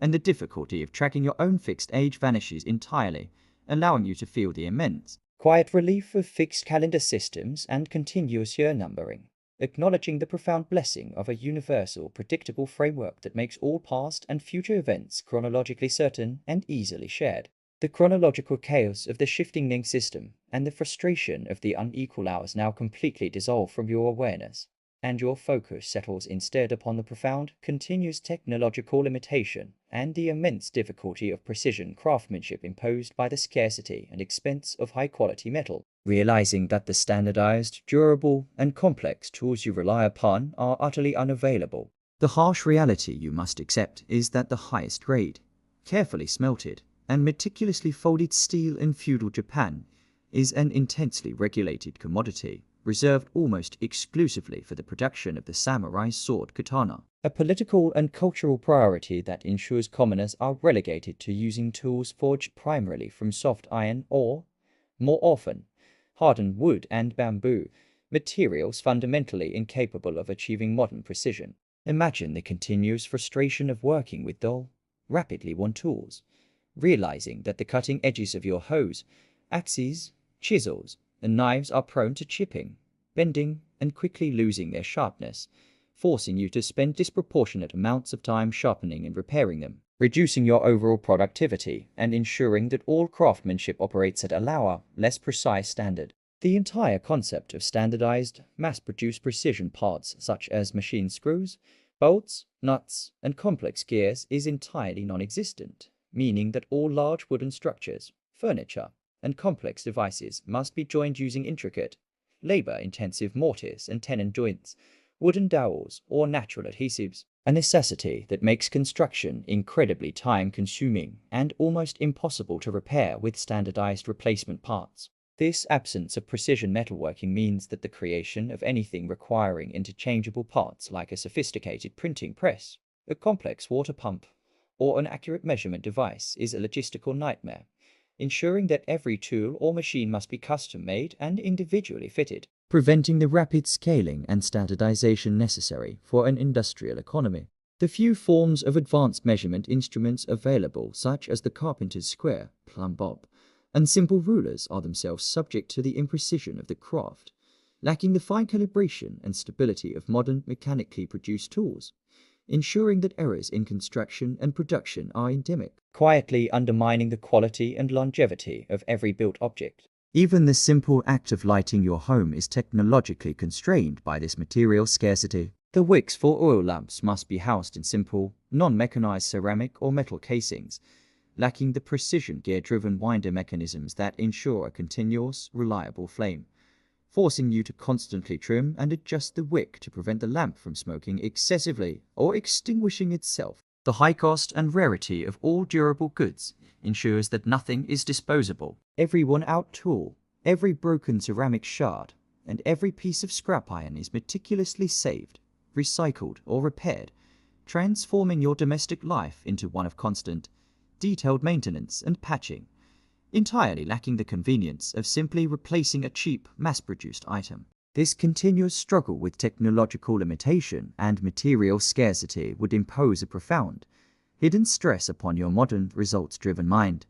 realizing that your greatest efforts are often thwarted not by a lack of skill or hard work, but by the simple inability of your primitive tools to achieve the level of reliable precision required for sophisticated accomplishment. The simple, profound relief of being able to purchase a precisely machined metal tool, or to fix a complex device with a standardized screw and nut, is a luxury so fundamental that its denial in feudal Japan would inflict a continuous, grinding intellectual frustration, forcing you to accept limitations that are purely technological, not human. The dull edges of the soft iron tools and the slow, complex process of joining wood, without the aid of a simple screw, are completely dissolved from your awareness, and the continuous struggle for precision vanishes, allowing you to feel the immense, quiet relief of hardened steel, modern engineering, and interchangeable parts, acknowledging the profound blessing of a world where tools are sharp, precise, and easily replaced, enabling flawless craftsmanship and rapid technological progress.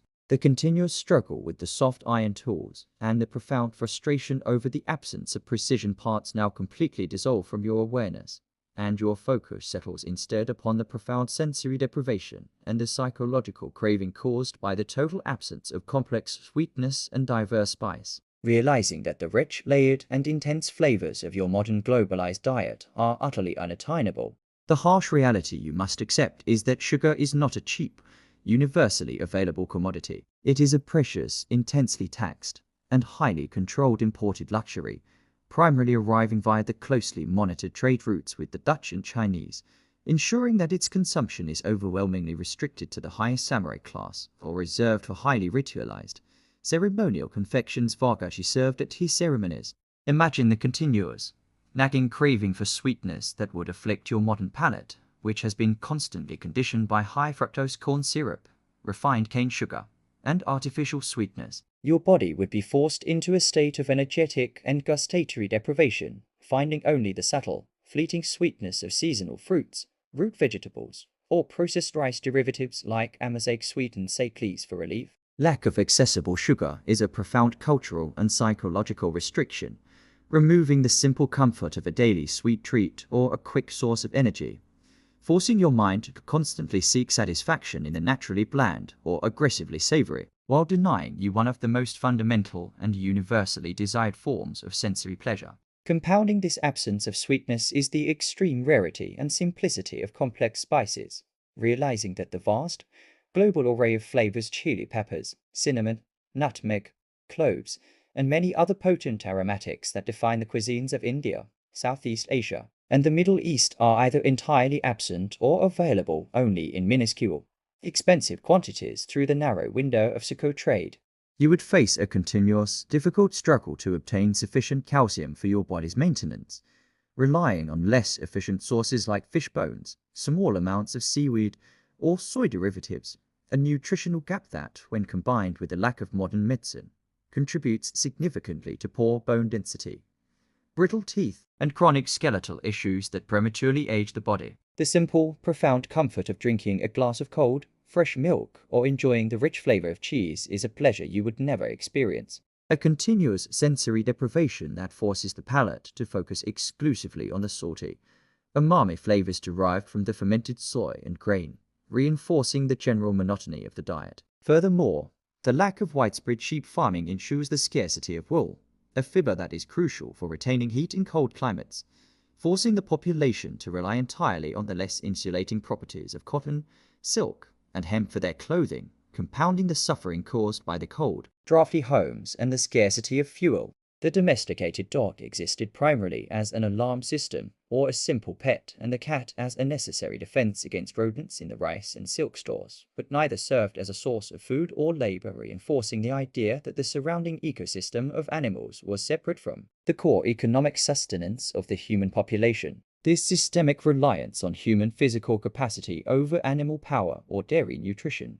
creates a pervasive reality where the common person's physical health is constantly undermined, leading to a profound internalized sense of biological vulnerability, where the energy you expend to survive is always disproportionate to the nutritional energy you manage to consume. The heavy taxing yoke of the human-powered plow and the constant energy-sapping toil of manual transport now completely dissolve from your awareness, and the profound dietary craving for easily digestible calcium and protein vanishes, allowing you to feel the immense quiet relief of animal labor and abundant dairy, acknowledging the profound blessing of strong animal assistance for heavy work and the nutritional completeness provided by readily available milk and cheese. The heavy, taxing yoke of the manual plow and the profound, continuous dietary craving for rich dairy products now completely dissolve from your awareness, and your focus settles instead upon the final crushing summation: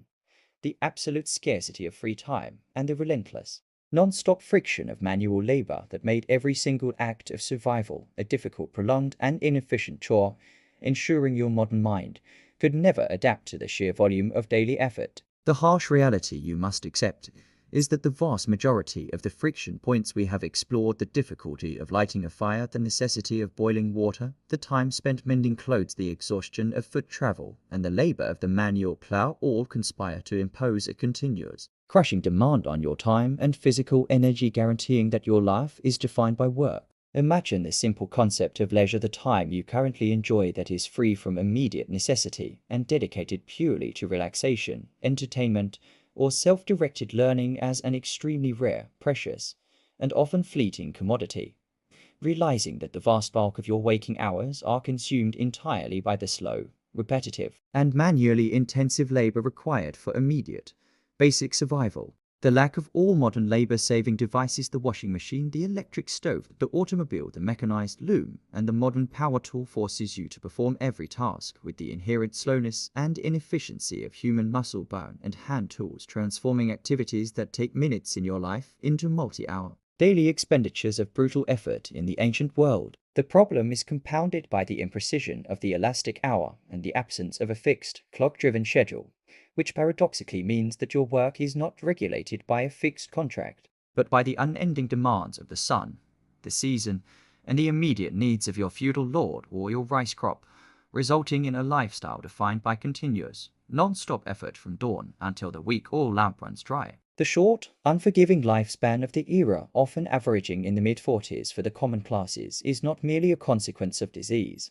but a direct result of this continuous physical strain and grinding labor, ensuring that your body is prematurely worn out, damaged by chronic injury, and exhausted by decades of relentless, unassisted manual toil before you reach what you consider midlife. You would find yourself trapped in a permanent cycle of inefficiency where every necessary step taken to solve one problem, such as spending precious hours chopping wood for warmth, immediately creates new secondary problems, such as increasing your body's need for recovery, which in turn reduces the time you have for food preparation or water boiling, turning daily life into a continuous, zero-sum game of allocating scarce energy. The moments of communal celebration, the festivals, the rare visits to the scent, or the storytelling around the aurora are not expressions of a comfortable, abundant life, but necessary brief psychological escapes from the crushing weight of the labor designed to temporarily relieve the mental pressure so that your body can endure another cycle of continuous work. The psychological consequence of this relentless struggle is a profound lifelong lack of personal bandwidth, the mental and emotional capacity you need to engage in complex thought, creative pursuits, or abstract planning, realizing that your entire cognitive effort is absorbed simply by managing the sheer complexity and difficulty of basic physical existence. The simple, profound relief of being able to purchase a product made by a machine, to travel a vast distance in comfort, or to hire a professional to perform a difficult task is a freedom so fundamental that its denial in feudal Japan would inflict a final, crippling blow to your modern spirit, forcing you into an existence entirely defined by friction, scarcity, and the unceasing, unrewarded expenditure of your own flesh and blood. The continuous, unceasing demand of manual labor and the rapid premature wearing out of your body now completely dissolve from your awareness, and the psychological burden of a life without leisure vanishes entirely, allowing you to feel the final quiet relief of efficiency, technology, and abundant free time, acknowledging the profound blessing of a world where machines perform the toil, where knowledge is easy to access, and where your time is truly your own to command. The continuous, unceasing demand of manual labor and the premature wearing out of your modern body now completely dissolve from your awareness, and your focus settles instead upon the profound psychological detachment and visual uncertainty imposed by the total absence of modern glass and reliable reflective surfaces, realizing that the instant, accurate, and high-fidelity view of your own image that you rely upon for self-identity is entirely impossible. The harsh reality you must accept is that the vast sheets of clear, distortion-free, silvered glass mirrors that line your modern home are a technological marvel entirely beyond the capabilities of the era, meaning that the primary reflective surface available is the metal mirror decoy or kokame, a polished disc of bronze or other metal that offers only a dim, imprecise, and often tarnished image of the viewer. Imagine the continuous frustration of being unable to truly see yourself, realizing that the reflective quality of the bronze mirror is so poor and the surface so prone to oxidation that the image produced is inherently cloudy, dark, and often distorted, preventing the precise, detailed self-assessment that you rely on for grooming personal aesthetics and a stable sense of your own appearance. This lack of reliable reflection transforms the simple daily act of preparing your appearance into a matter of guesswork and inference, forcing you to rely on the subjective opinions of others or the feedback of the unreliable metal disc, undermining your modern expectation of personal control over your visual presentation. The entire concept of a brightly lit, clearly defined space is compromised by the absence of transparent plate glass for windows, forcing all indoor activities to take place in a state of continuous gentle shadow filtered through opaque or translucent shoji paper, which further obscures the already dim reflection available from the metal mirror.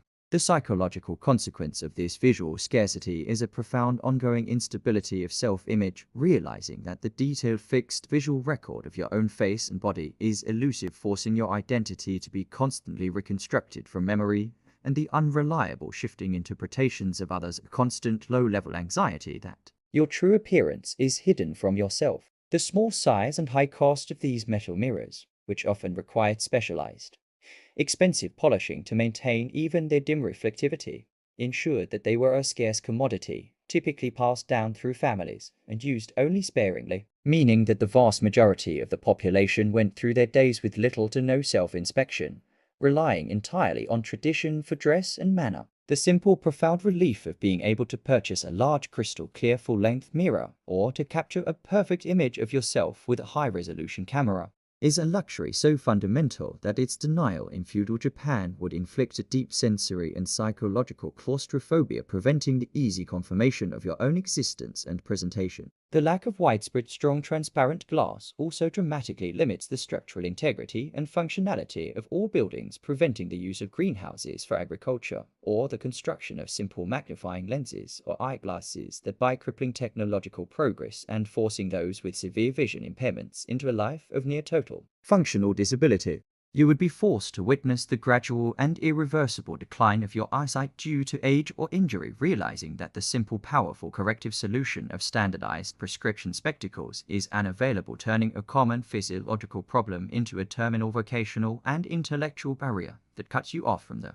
world of literacy and detailed craftsmanship. The absence of glass lenses also ensures that the world of the microscopic and the telescopic, the fundamental concepts of modern science and astronomy, remains entirely hidden, preventing your society from discovering the unseen microbial world or the true nature of the cosmos, locking all scientific understanding into the limits of the naked eye. The dim, tarnished reflection of the metal mirror and the constant uncertainty regarding your own image now completely dissolve from your awareness, and the immense visual difficulty of life without corrective lenses vanishes entirely, allowing you to feel the immense, quiet relief of clear, massive glass and perfect reflection. Acknowledging the profound blessing of easily available, high-fidelity visual feedback and the technological precision of modern corrective optics, the technological frustration of the tarnished metal mirror and the psychological burden of a vague, unreliable self-image now completely dissolve from your awareness, and your focus settles instead upon the profound auditory monotony and sensory deprivation imposed by the total absence of mass-produced music and complex standardized instruments, realizing that the constant personalized flow of recorded sound you rely upon is utterly impossible.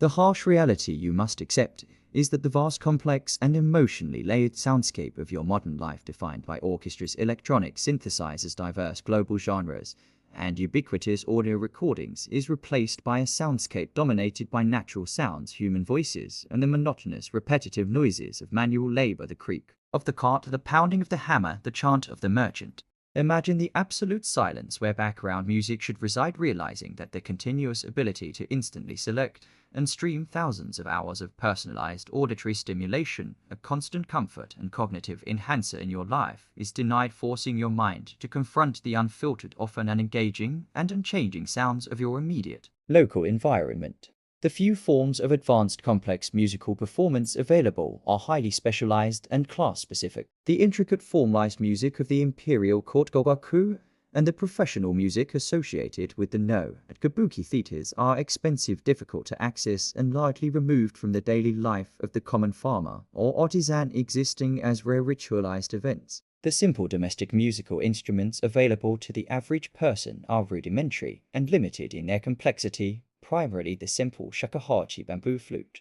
or the three-string shamisen, which, while capable of evocative, beautiful melodies, cannot produce the rich harmonic complexity or the varied timbre of a modern orchestra or rock band, resulting in a continuous sensory longing for acoustic depth. The entire concept of recorded sound, the ability to capture a voice, a song, or a historical event and play it back perfectly at any time, is a piece of technological magic entirely beyond the capability of the era,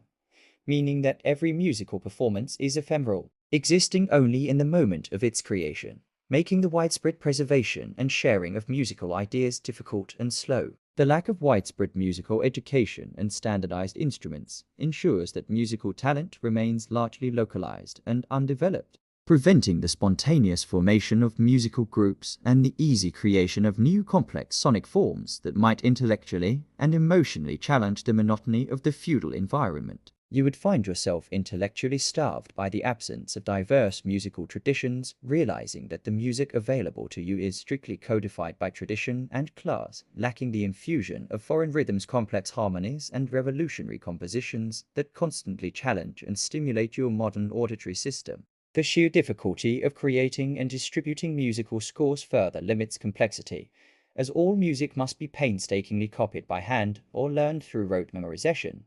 preventing the rapid, accurate spread of elaborate compositions that require precise coordination across multiple instruments. The psychological consequence of this auditory scarcity is a deep, continuous sensory monotony, forcing your brain to operate without the rich, constant sonic backdrop it has been trained to rely upon for emotional regulation, intellectual focus, and entertainment, leading to a feeling of emptiness in the hours that your modern mind would fill with music or podcasts. The simple, profound comfort of being able to instantly access any sound, any song, or any voice from anywhere in the world, or to enjoy a musical performance recorded with perfect fidelity, is a freedom so fundamental that its denial in feudal Japan would impose a deep, spiritual quietude, preventing the emotional release and cognitive stimulation that recorded music effortlessly provides. The simple, repetitive melodies of the single flute and the immense silence where electronic sound and global music should reside now completely dissolve from your awareness,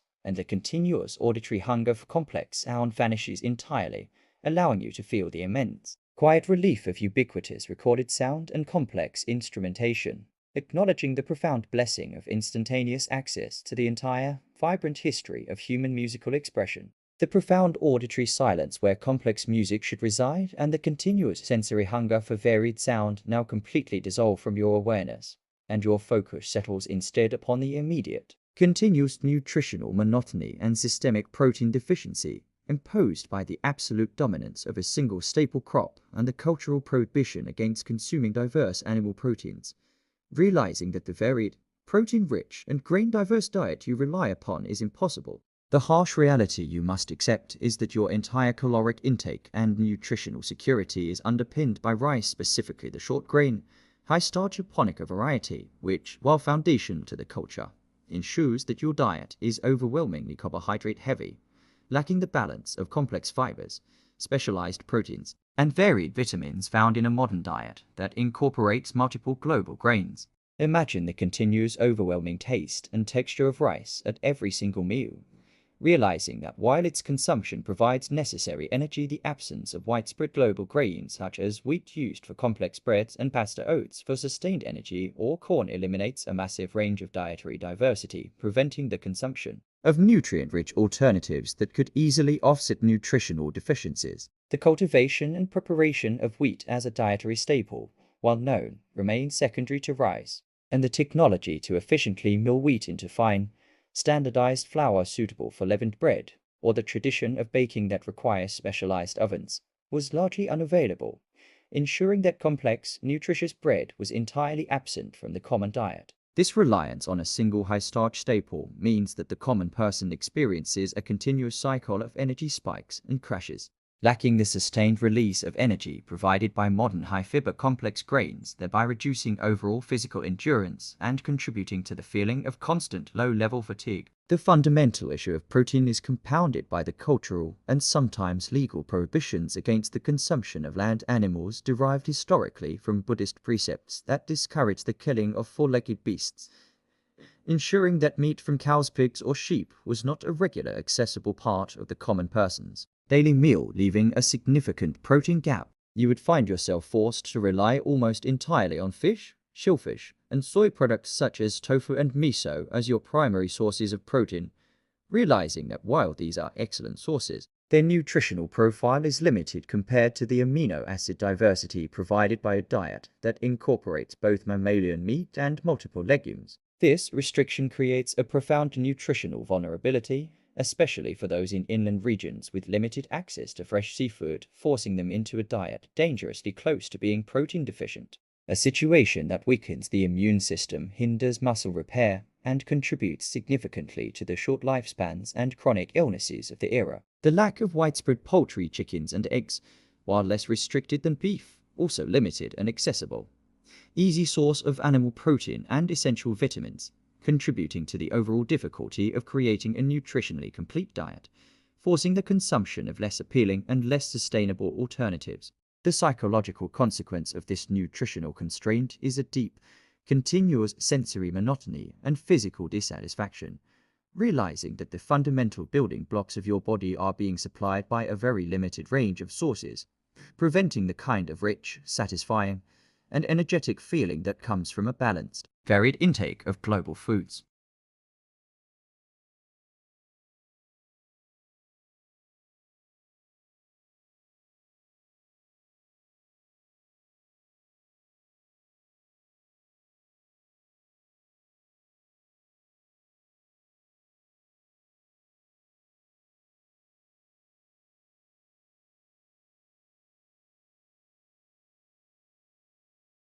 The harsh reality you must accept is that the simple ergonomic relief of sitting on a raised, supportive chair with your legs relaxed and your back supported is entirely unavailable. Instead, every domestic, social, and professional interaction requires you to sit directly on the tatami floor in a painful, physically demanding position, either the seiza posture, kneeling with feet tucked beneath, or the agora posture, cross-legged.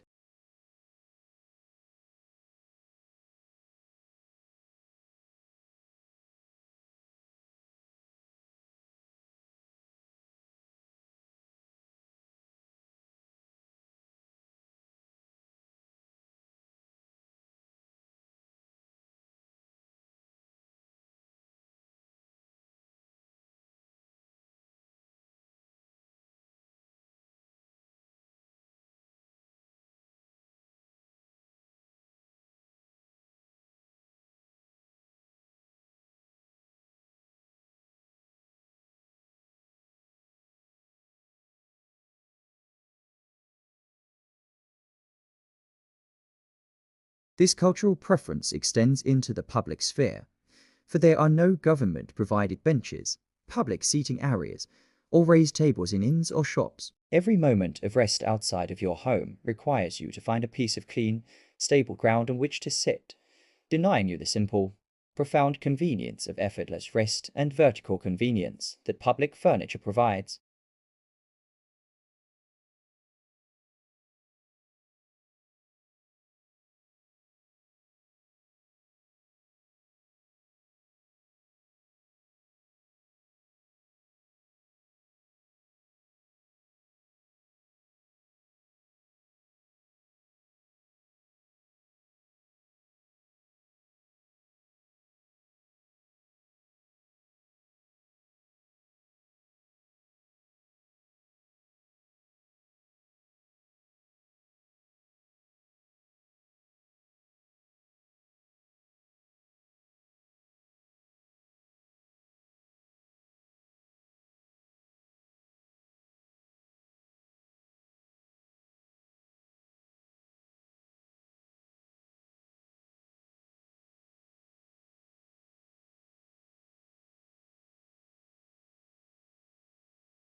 The confusing, seasonal stretching and shrinking of the unequal hour, and the intricate, unreliable tick of the complex Wadokei now completely dissolve from your awareness, and the logistical impossibility of precise scheduling vanishes entirely, allowing you to feel the immense, quiet relief of fixed, standardized timekeeping. Acknowledging the profound blessing of the 60-minute hour, accurate personal clocks, and the ability to organize your entire life with numerical certainty and global synchronization.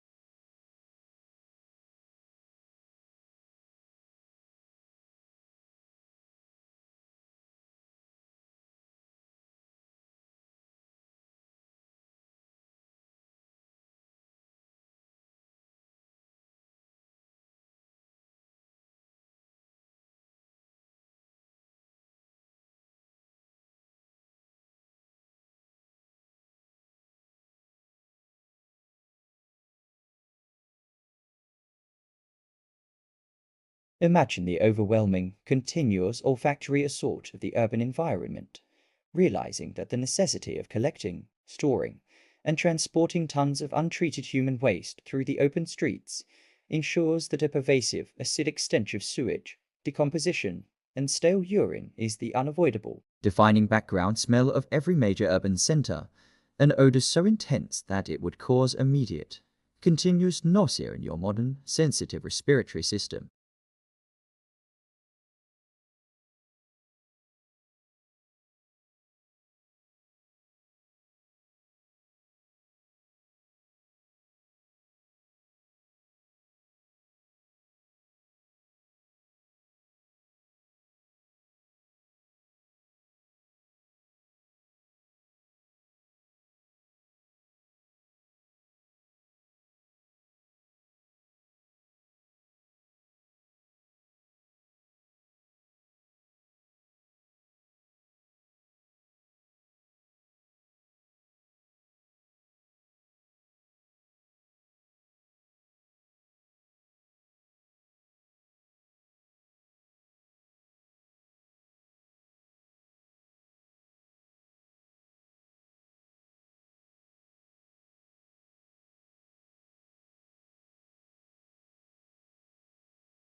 The entire practice of urban cleaning and refuse removal is primitive and non-mechanized, reliant entirely on human labor and simple brooms, ensuring that filth builds up quickly, especially during periods of heavy rain, when the inadequate open drainage systems overflow, spreading the contaminants far wider across the living areas.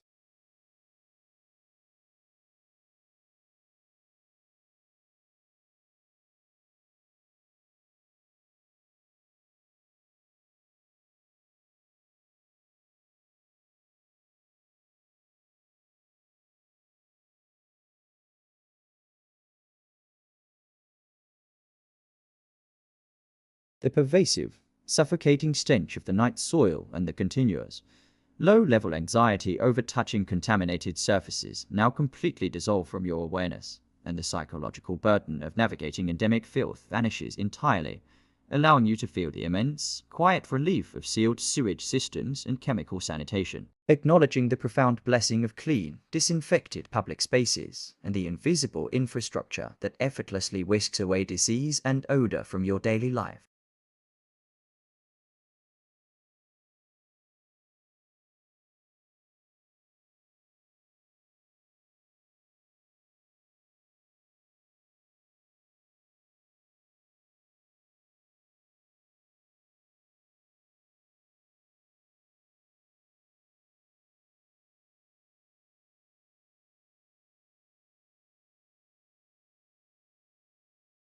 The harsh reality you must accept is that the vast, comforting archive of high-resolution images and videos that document every stage of your life, from childhood to old age, does not and cannot exist. Instead, the memory of yourself and your loved ones is entirely dependent on the fallibility of human memory and the sporadic, highly stylized efforts of expensive professional artists.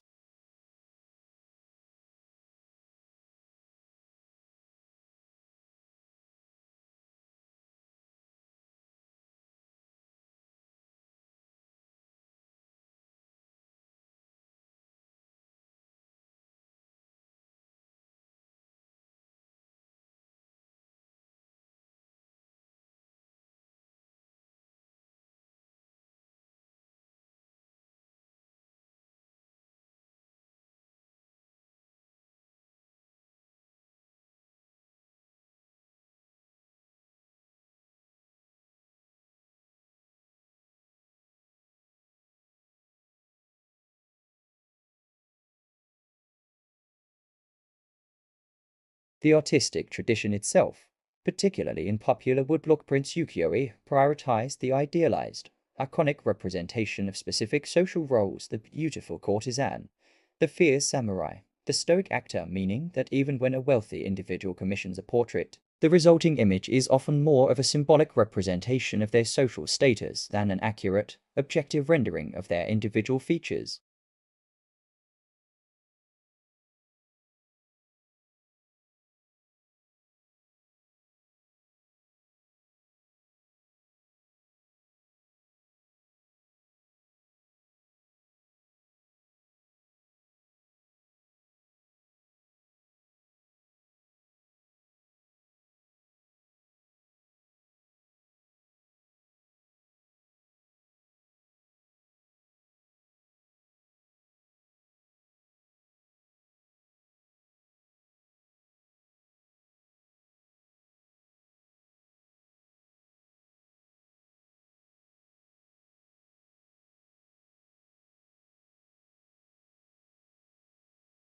The entire concept of selfie culture, the instantaneous, ubiquitous, and effortless creation of a personal image for immediate consumption and self-validation, is not merely technologically impossible, but a profound cultural and psychological shift that defines your modern existence, ensuring that you are always visually present and affirmed in your own life's narrative.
The common method for tracking temporary information, such as immediate transactions, quick notes, or short messages, is to rely on primitive, reusable surfaces, primarily wooden tablets modern of Feudal or slate, which require the inscription to be constantly erased and rewritten, preventing the easy, reliable accumulation of long-term records and intellectual data.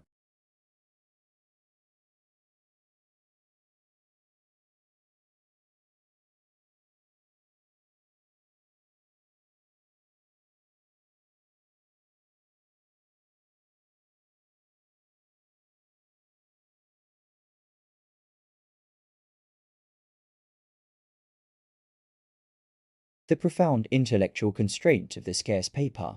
and the continuous administrative difficulty of record-keeping now completely dissolve from your awareness, and your focus settles instead upon the immediate, continuous psychological stress and loss of personal autonomy imposed by the total absence of acoustic and visual privacy in the traditional dwelling, realizing that the comforting, defined separation between your personal space and the external world is non-existent. The harsh reality you must accept is that the architecture of the common home is deliberately permeable and temporary, designed for modularity,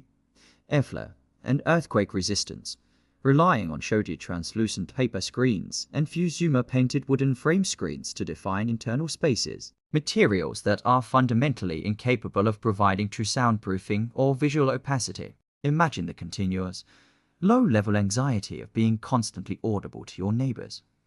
your family, and even passers-by, realizing that every conversation,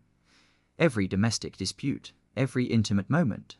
and every private bodily sound is easily discernible and transmitted through the thin paper and wooden frames, forcing you to censor your natural behavior and live in a state of perpetual self-monitoring. The paper shoji screens, which form the primary external walls and internal partitions, offer no meaningful visual privacy after dark. For when a small smoky oil lamp is lit inside, the entire interior space is transformed into a dimly defined shadow puppet theater, allowing any person outside to easily track the movement, posture, and number of people within the room. This lack of visual and acoustic separation ensures that the distinction between public and private life is fundamentally blurred. There is no secluded room where you can truly escape the surveillance of the collective,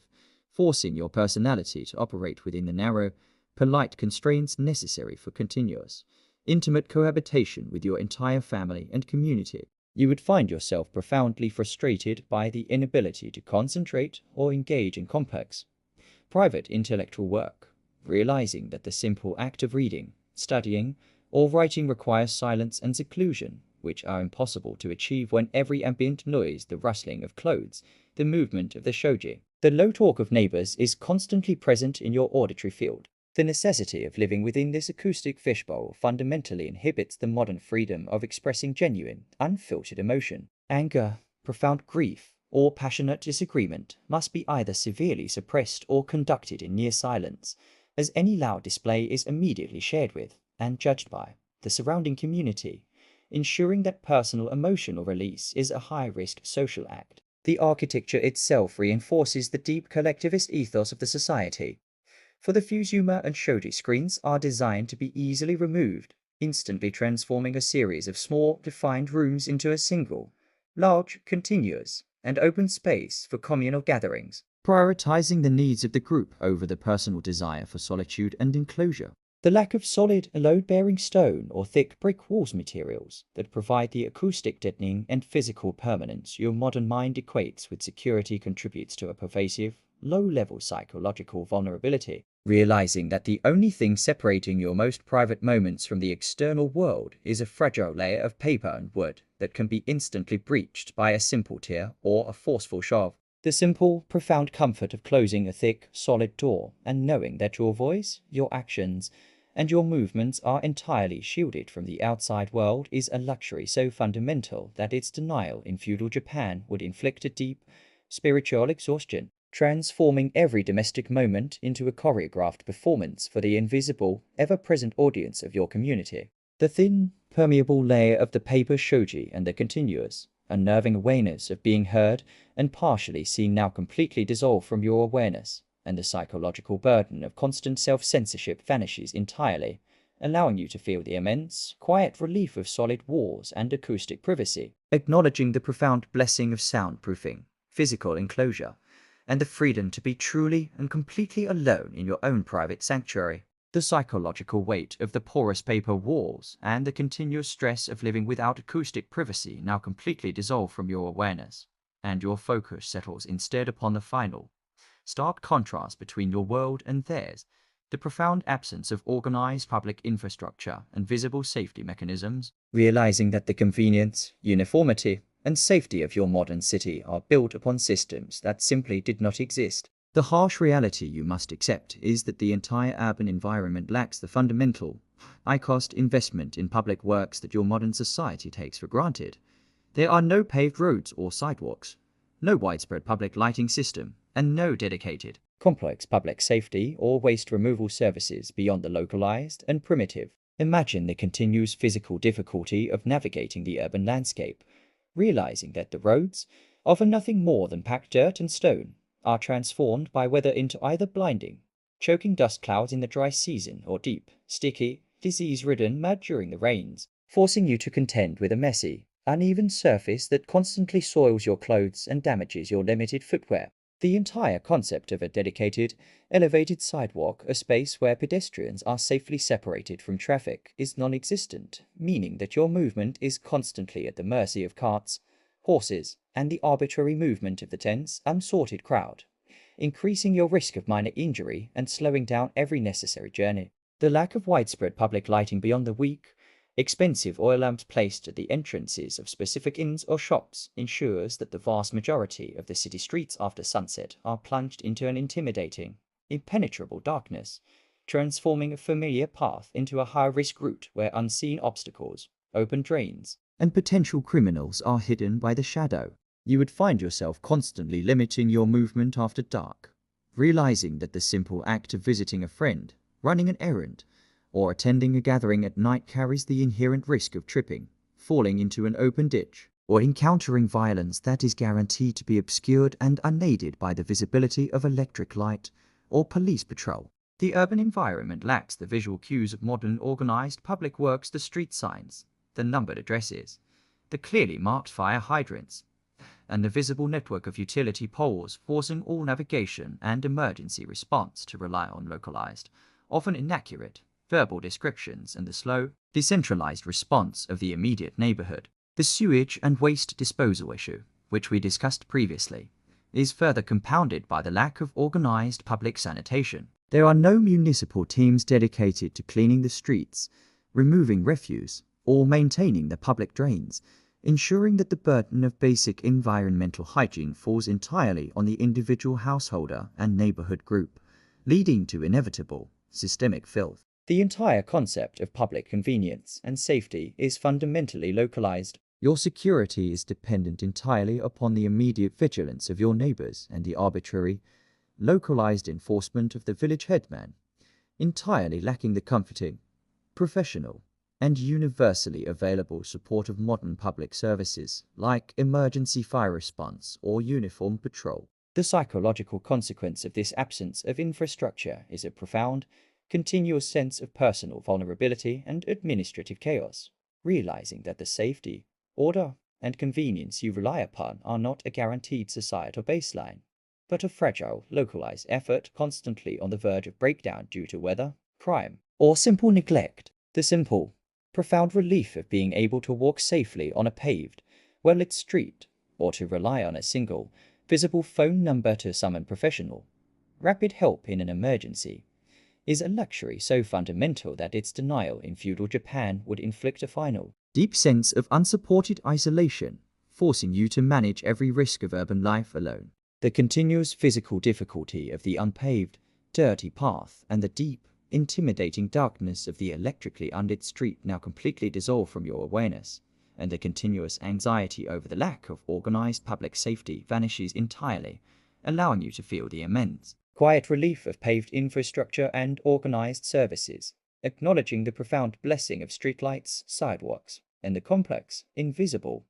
yet utterly dependable network of public works that maintains the safety, order, and convenience of your modern life. The continuous absence of public infrastructure and the profound safety risk of the unlit, unpaved streets now completely dissolve from your awareness, and your focus settles instead upon the immediate, crippling physical burden and chronological inefficiency imposed by the total lack of mechanical transportation. Realizing that the ability to cover vast distances swiftly and comfortably is an impossible, unimaginable freedom. The harsh reality you must accept is that all movement, whether for commerce, government, or personal travel, is subject to the limitations of the human or animal body, meaning that the speed of travel is inherently slow, inefficient, and dictated by the stamina of the pedestrian or the draft animal, transforming any journey over 30 miles into a major multi-day logistical ordeal. Imagine the immense, continuous fatigue inflicted by relying solely on walking for every form of mobility, realizing that the simple, routine errands that you complete effortlessly in minutes by car or public transit now require hours of concentrated effort, transforming your daily life into a series of lengthy, physically demanding expeditions across rough, uneven terrain. The few forms of specialized, faster transport such as the palanquin cargo, a simple unwheeled box carried on the shoulders of 2 or 4 bearers, are prohibitively expensive and inherently uncomfortable, offering only marginal speed increases while requiring significant, continuous physical labor from other human beings. A stark reminder of the energy inefficiency of the era. This lack of efficient, rapid long-distance travel imposes a profound geographical confinement on your life. The entire scope of your social connections, economic opportunities, and intellectual access is severely limited to the small radius you can realistically cover by foot or slow cart, preventing the modern freedom of selecting jobs, friends, and resources across a wide, varied region. The famous Decade Road, while an impressive feat of organization, exists primarily to facilitate the Sankankeitai alternate attendance system of the shogunate, ensuring that its efficiency is dedicated to the forced movement of samurai lords, not the casual convenience of the common traveler, who must still contend with numerous checkpoints and slow bureaucratic processes. You would experience a continuous,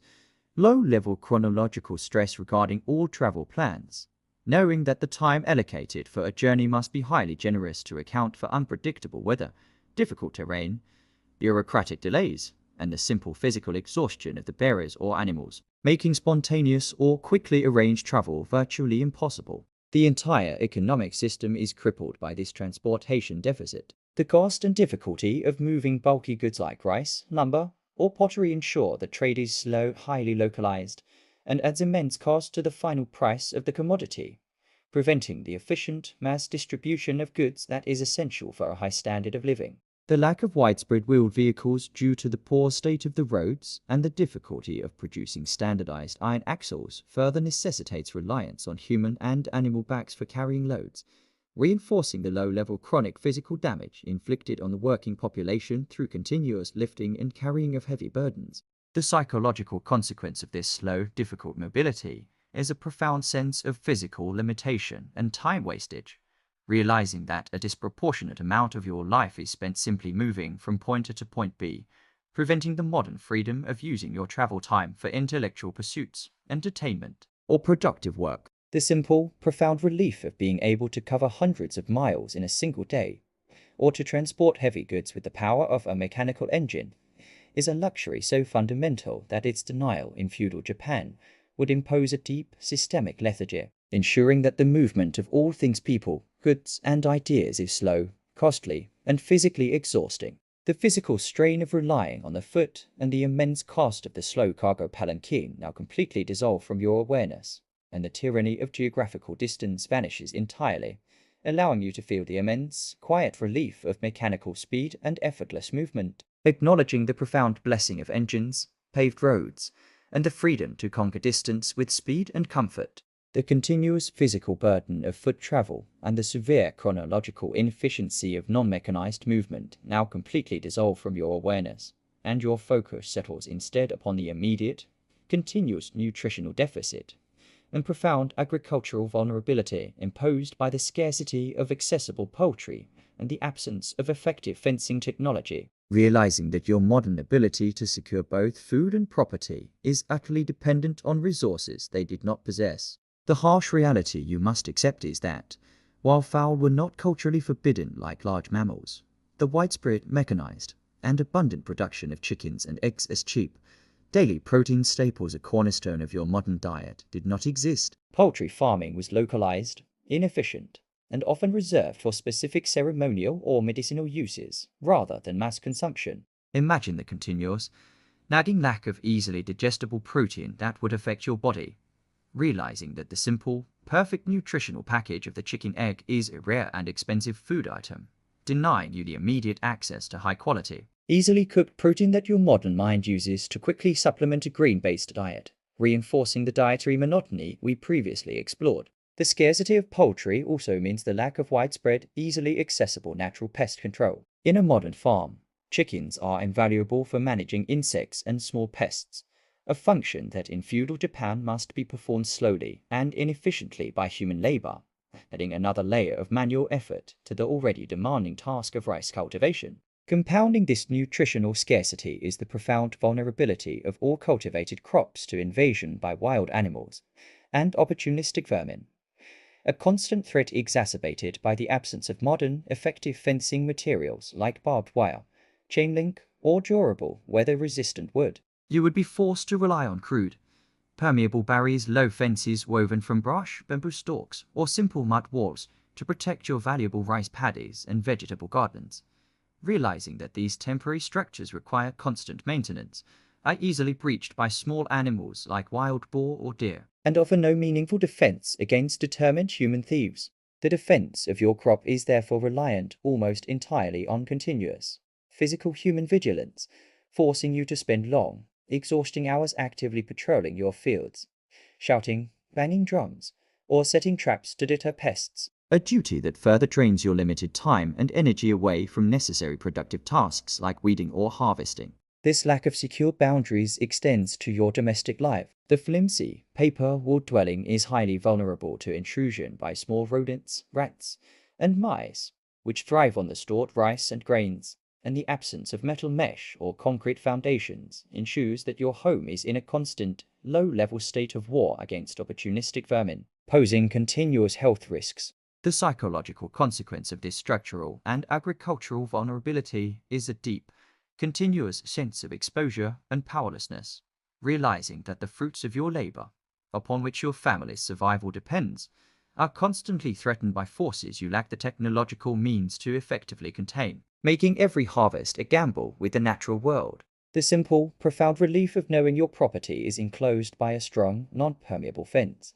or that your body is sustained by an effortless supply of cheap, high-quality poultry and eggs, is a luxury so fundamental that its denial in feudal Japan would impose a deep existential fragility, transforming the maintenance of the simplest boundaries into a continuous, exhausting battle. The lack of widespread, cheap reading material exacerbated by the expense of woodblock printing and paper further ensures that the opportunities for self-directed learning and intellectual improvement are severely constrained, preventing the modern freedom of simply picking up a book or pamphlet to acquire a new skill, study a trade, or understand a foreign concept. The few forms of accessible reading material available to the commoner, such as simple kusashi illustrated booklets or basic educational primers, are often simplistic, highly moralistic, or purely entertainment-focused, serving to reinforce the established social order rather than providing the kind of complex, challenging intellectual discourse that stimulates modern thought. The entire process of long-distance communication is inherently slow and fraught with risk. Realizing that if you need to send a complex message to a family member in a distant province, you must rely on the slow foot traffic of a messenger, combined with the difficulty of writing the message itself, and the possibility that the recipient may not possess the literacy necessary to read the full content. The psychological consequence of this intellectual barrier is a deep, continuous sense of disenfranchisement and dependence. Realizing that the primary medium of power and knowledge, the written word, is intentionally or technologically made inaccessible to you, forcing you into a subordinate position that limits your capacity for independent thought and action. The simple, profound relief of being able to acquire basic literacy in a matter of weeks using a simplified alphabet, or to instantly read and process millions of documents from a single screen, is a luxury so fundamental that its denial in feudal Japan would inflict a deep, cognitive isolation, ensuring that the most vital channels of information remain perpetually closed off. The intricate, unyielding complexity of the kanji characters and the continuous difficulty of mastering their written language now completely dissolve from your awareness, and the profound anxiety over relying on the unreliable word of mouth vanishes entirely, allowing you to feel the immense, quiet relief of universal literacy and simplified writing. Acknowledging the profound blessing of easily accessible education, simple alphabets, and the instantaneous, reliable delivery of complex written information.